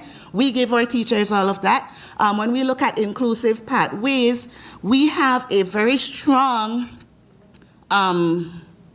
special education department that is pushing. And when I say that department is pushing, it simply means that we don't wait until we have an issue inside the classroom, but rather from the onset, we start looking at ways how we could support our teachers.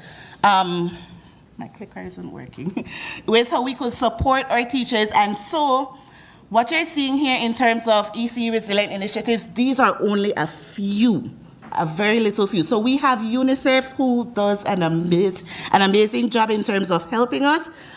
We recently edited our Belize Educator Sector Plan 2026-2030, and within that plan, we are purposeful in terms of access and getting our preschoolers. And when we talk about our preschoolers for Belize, we're talking about our 3- and 4-year-olds into school. So we are targeting them. There are several early childhood provisions when it comes to our preschool sector. For example, yesterday somebody spoke about CCD, Care for Child Development. We have that in Belize, and it's doing an excellent job right now in terms of looking from the pregnant mothers. What are certain things we could share with them that they could do from the child is in the womb, going all the way up. We share with our parents when it comes to CCD, basic things. You don't need to go and buy the expensive toys. Get the pan, get the spoon, apology, knock it. They're listening to songs. So things that are already inside the classroom. Not inside the classroom, I'm sorry, in the home. And so, like I said, can you pass me the water, please?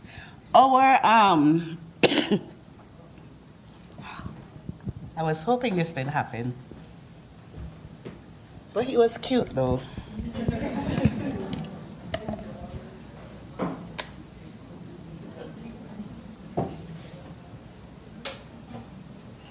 So our SPED unit is assertive and to some extent aggressive, and I hope she is listening and I know that I'm saying it in a good way, because we don't have therapists in Belize. We don't have the specialization in Belize. But what we do as a country is that we are so assertive that if there's somewhere that we can find these people to come in and do the training, we do that big time. So you will have those who are practicing, those who already got their degrees, come and share with us information, and then they do group work.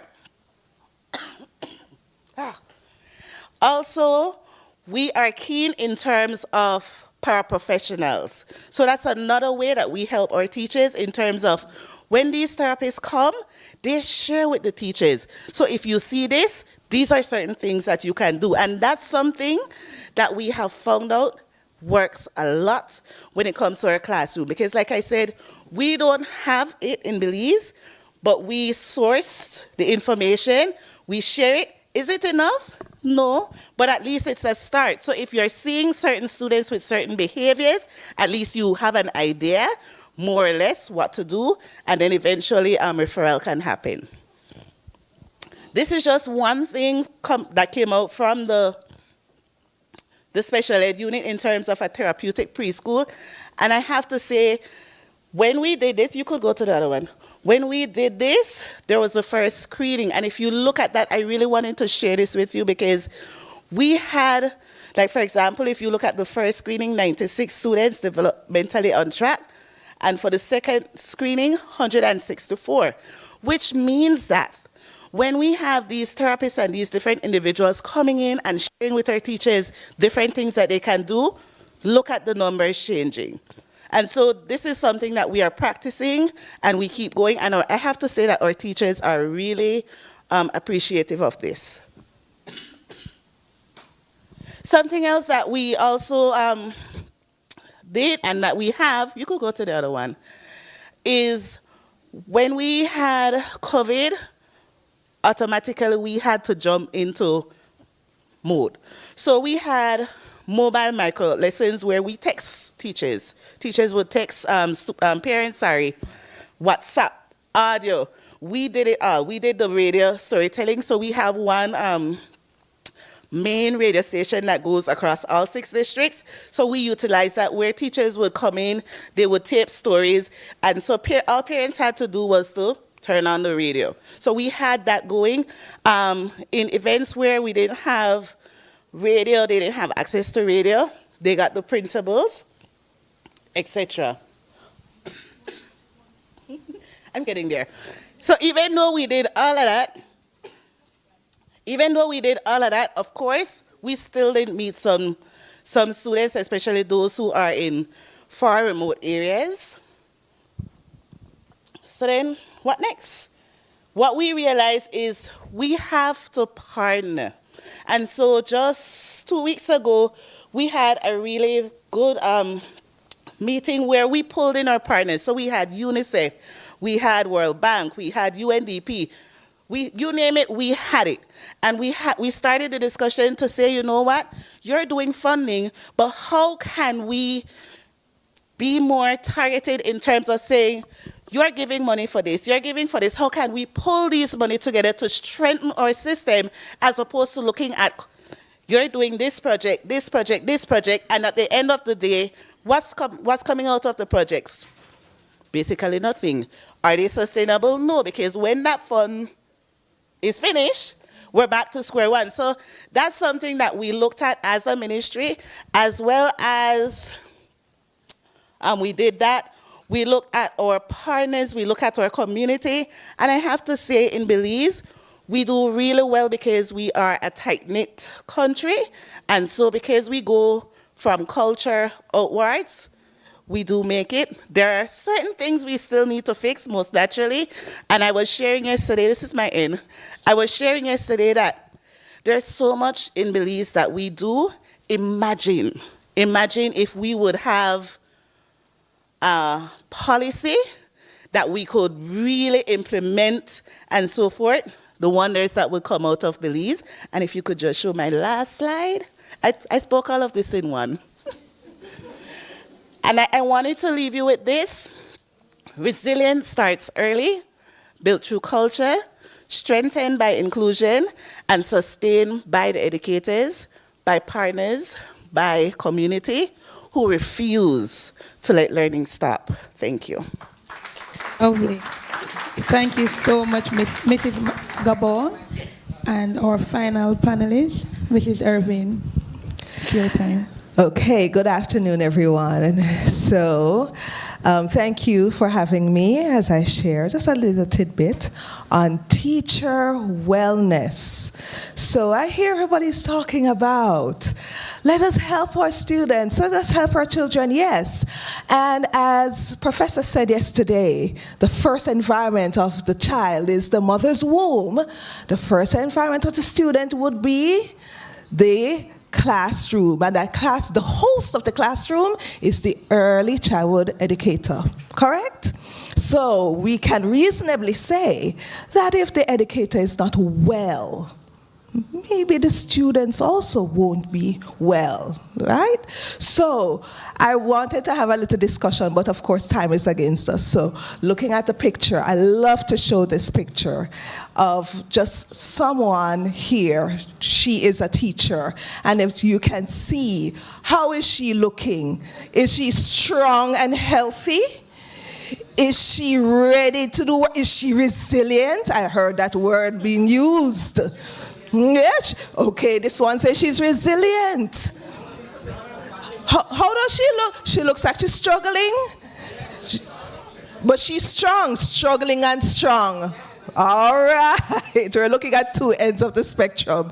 So the whole point of the matter is the teachers are struggling. We are at a critical stage in our teacher development. Yes, we need to help our children. Do not forget our teachers.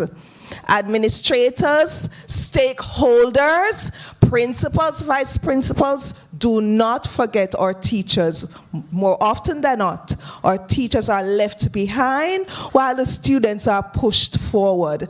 Now, nothing against the students. We love our students, but our teachers are the heartbeat of the school. They are the ones that give the curriculum over to the students, and therefore they need to be healthy and well. All right, so teacher well-being here will equal to students' well-being, meaning, as I said before, if the teachers are not well, if that environment is not healthy, the students will not want to go to school. The minister said yesterday that sometimes the school is the safest environment for some of our children. Looking at another side of it, sometimes it is not, because they are afraid of the teacher is toxic, do you understand what I'm saying? So if the teacher is not well, mentally, physically, then the students will bear the brunt of that. Case in point, I was at my son's school yesterday after the presentations, and I was in the bathroom. I was in one stall, and a teacher was in another stall on the phone talking. And she said, listen to me, as teachers, we have to support each other. I cannot even tell you that I can't tell my husband I'm doing a degree. He's going to tear me down, Dr. Garden. He's going to try some way to sabotage me. And in my mind, I'm thinking, this teacher is surviving even the very person she's with in her own home. Not to mention the outside influences, you know, the school, the parents, the stakeholders, administrators. So we have to realize that the teachers, yes, are resilient, but sometimes we are tired. We're tired of fighting everybody. We're tired. Give us a break. We want peace. Thank you for the clap. Mental health is invisible. Because we walk and we talk, Professor. See my face here? Smiling. Happy teacher. But when I talk to my teachers, I hear stories of wanting to kill themselves. And I called a UE teacher and said, I can't believe how many teachers are thinking of suicide. It's weird. I didn't even hear of any research on that. And talking to her, she said, you know, Mrs. Irvin, I think the same thing too. Wow. There are times when I can't cope. I even told my sister, if something happens to me, what to do with my children. She's even making plans. Teachers are struggling. We need, yes, professional development. We need, yes, counseling, but we need so much more to reach the heart of the people. All right? Let me move over to this one, bringing the teachers into the classroom. We're not only recruiting for them to come in, but we want them to stay. How are they going to stay? Many of the teachers that I speak to that are abroad right now, that left Jamaica, went, we always say we're going for better pay and, lovely skies abroad. They really want to come back, Gotta pick them over there, Lord have mercy. Anywho, they really want to come back, but something is keeping them back. They're hesitating because they don't have the proper support. Sometimes it's not the money. Sometimes it is not the money. Sometimes we are the problem. Let us look at each other. Administrators, fellow teachers, principals, vice principals, stakeholders. Sometimes we are the ones stopping our teachers from the growth that they need. Yeah? Trauma and psychological strain. Now with this new passing of hurricane, let me see my time. The passing of the hurricane. Let us say that yes, the teachers were under strain before. Can you imagine now? And sometimes we have something called compassion fatigue. Anybody know that one? It's not like we don't care, We care, Dr. Gardner, we care, Professor. But sometimes we're tired because sometimes if you're giving and you're not getting it back, we become tired. 64% of our teachers say it's the school is the reason why they're not mentally well. That is 6 out of 10 Jamaican teachers. Hold up your hand if you can testify. So we need to, let me go back a bit. We need to look at these statistics and find a way to reach the heart of our teachers. Sometimes it doesn't even take money. Sometimes a simple hug. How are you doing? How is it to Johnny? Yes, he's in grade 5. He did PEP already. What's going? Just that alone. I've stepped into classrooms. I've stepped into the staff room at schools, and you could cut the tension with a knife. Everybody's they're in a straight jacket. They can't move left or right. I've done presentations, and the response was lackluster. And I know I'm very animated, as you can see. So I was wondering, why is the response so lackluster? So when I left, a teacher, of course, we're going to use bathroom. So the teacher ran behind me and said, I love your presentation. I said, really? But why is it that the response wasn't as good as I thought it would have been? She said, my dear, we didn't know if we had permission to clap. We didn't know we had permission to laugh. I said, but what is this? This is the reality of some school environments, not all. Because I've gone to others that are wonderful. It's like a little family. And then you have some that is like the teachers can't breathe. So let us see how we can. I'm going to move on. I have a few things to talk about quickly. Let me look, 1 more minute. Okay, so what I have started for me, I've coined the phrase gentle administrating of teachers. The gentle administration of teachers. Is it like how we have gentle parenting on the top now? Yes. And gentle teaching. Have you ever heard of that one? There's even a framework for gentle teaching. We need the gentle administration of teachers. We need to stop being so harsh on our teachers. We need to give the teachers a break. Let them relax. Let them breathe. Let us hear what they have to say and not be offended when they say something. Right? Constructive criticism is great, but it's just the way it is done and the way it is said. So let us try to see how best we can look at gentle. Let me go through some quick points. Give me a second, Mr. Timekeeper. Some quick points on the gentle administration of teachers. Leading teachers with empathy and understanding, providing constructive, non-punitive guidance. Hello, Dr. Chen, are you with me? All right. Valuing teachers' well-being and professional dignity.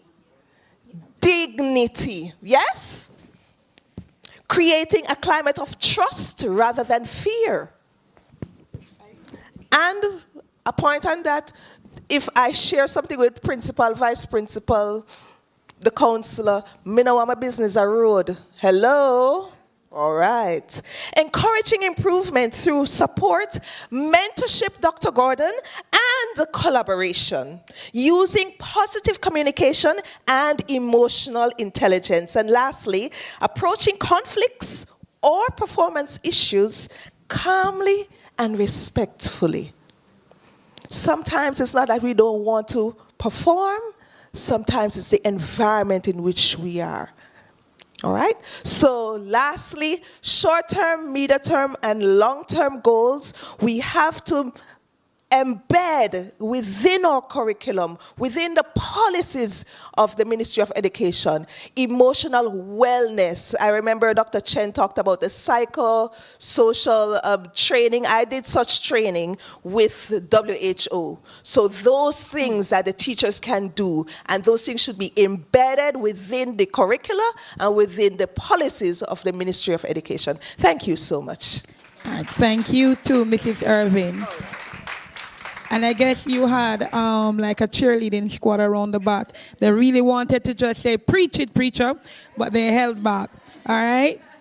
All right, we are going to be out of here exactly 1:30. So yep, you can clap me for that. So we're just going to ask one question up here, and I will take one from the audience. What you can do is that if you have a question, I know after, during the lunch, they will facilitate, but we're working with time and we need to wrap up. So just my one question from the questions I have here, and I'm gonna go with you, Mrs. Irvin, quickly, but you spoke about just what the teachers are going through. And my question would be, what are some of the telltale signs that administrators, teachers, colleagues can be looking out for? Because the truth is, sometimes we really don't see it. But if we look closely, there are some telltale signs. Can you just give 2 telltale signs quickly? Okay, so for me, number one would be a teacher that is normally productive, normally does a good job, and then something feels off.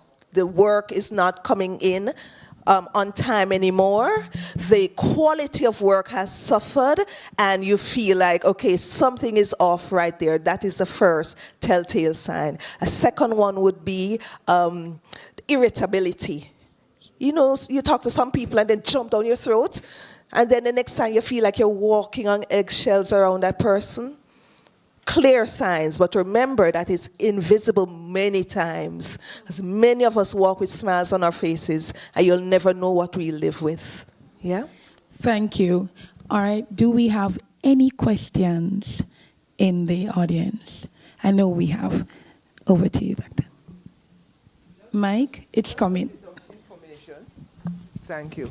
I'm very happy that you, Ms. Irvin, that you spoke about the well-being of teachers. So just a bit of information to tell you that there is a program called Return to Happiness being implemented with the support of the partnership of UNICEF. And teachers do call in on that program. That's good. Thanks. Wonderful, wonderful. Oh, wow. You know what she did? She opened up for one question just by giving us that information. So I'll take one more. One question, please. Anybody? Going once? Going twice? I see where. Anybody? We can share that number. We'll be able to share that number. I just have a quick question, Dr. Turtello, for international. We're going, I'm just sticking my time.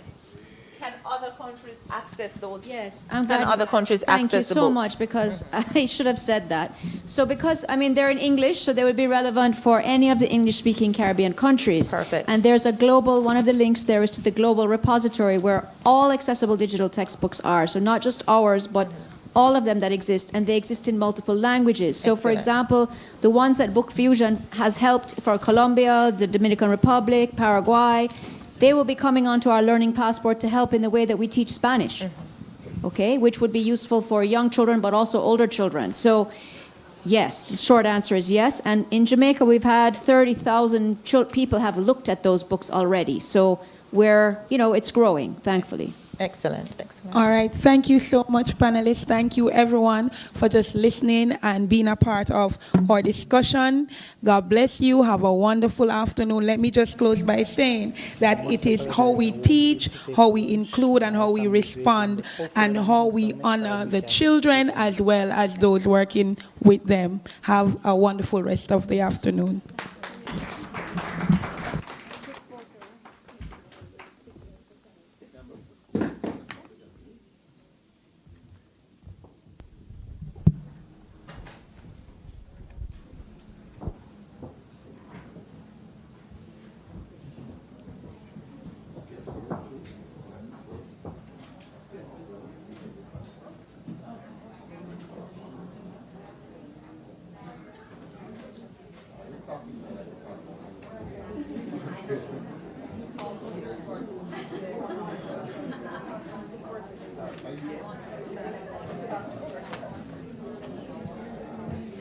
Colleagues, just before we break for lunch, I'll invite Professor Kincaid Clark to make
Thank you, Ms. Purdy. Thank you, Professor Kincaid Clark. We're going to break for lunch. We're keeping it tight, so we're going to take a 30-minute lunch. So colleagues, please let us reconvene at 2:05 sharp. Thank you. Enjoy your lunch.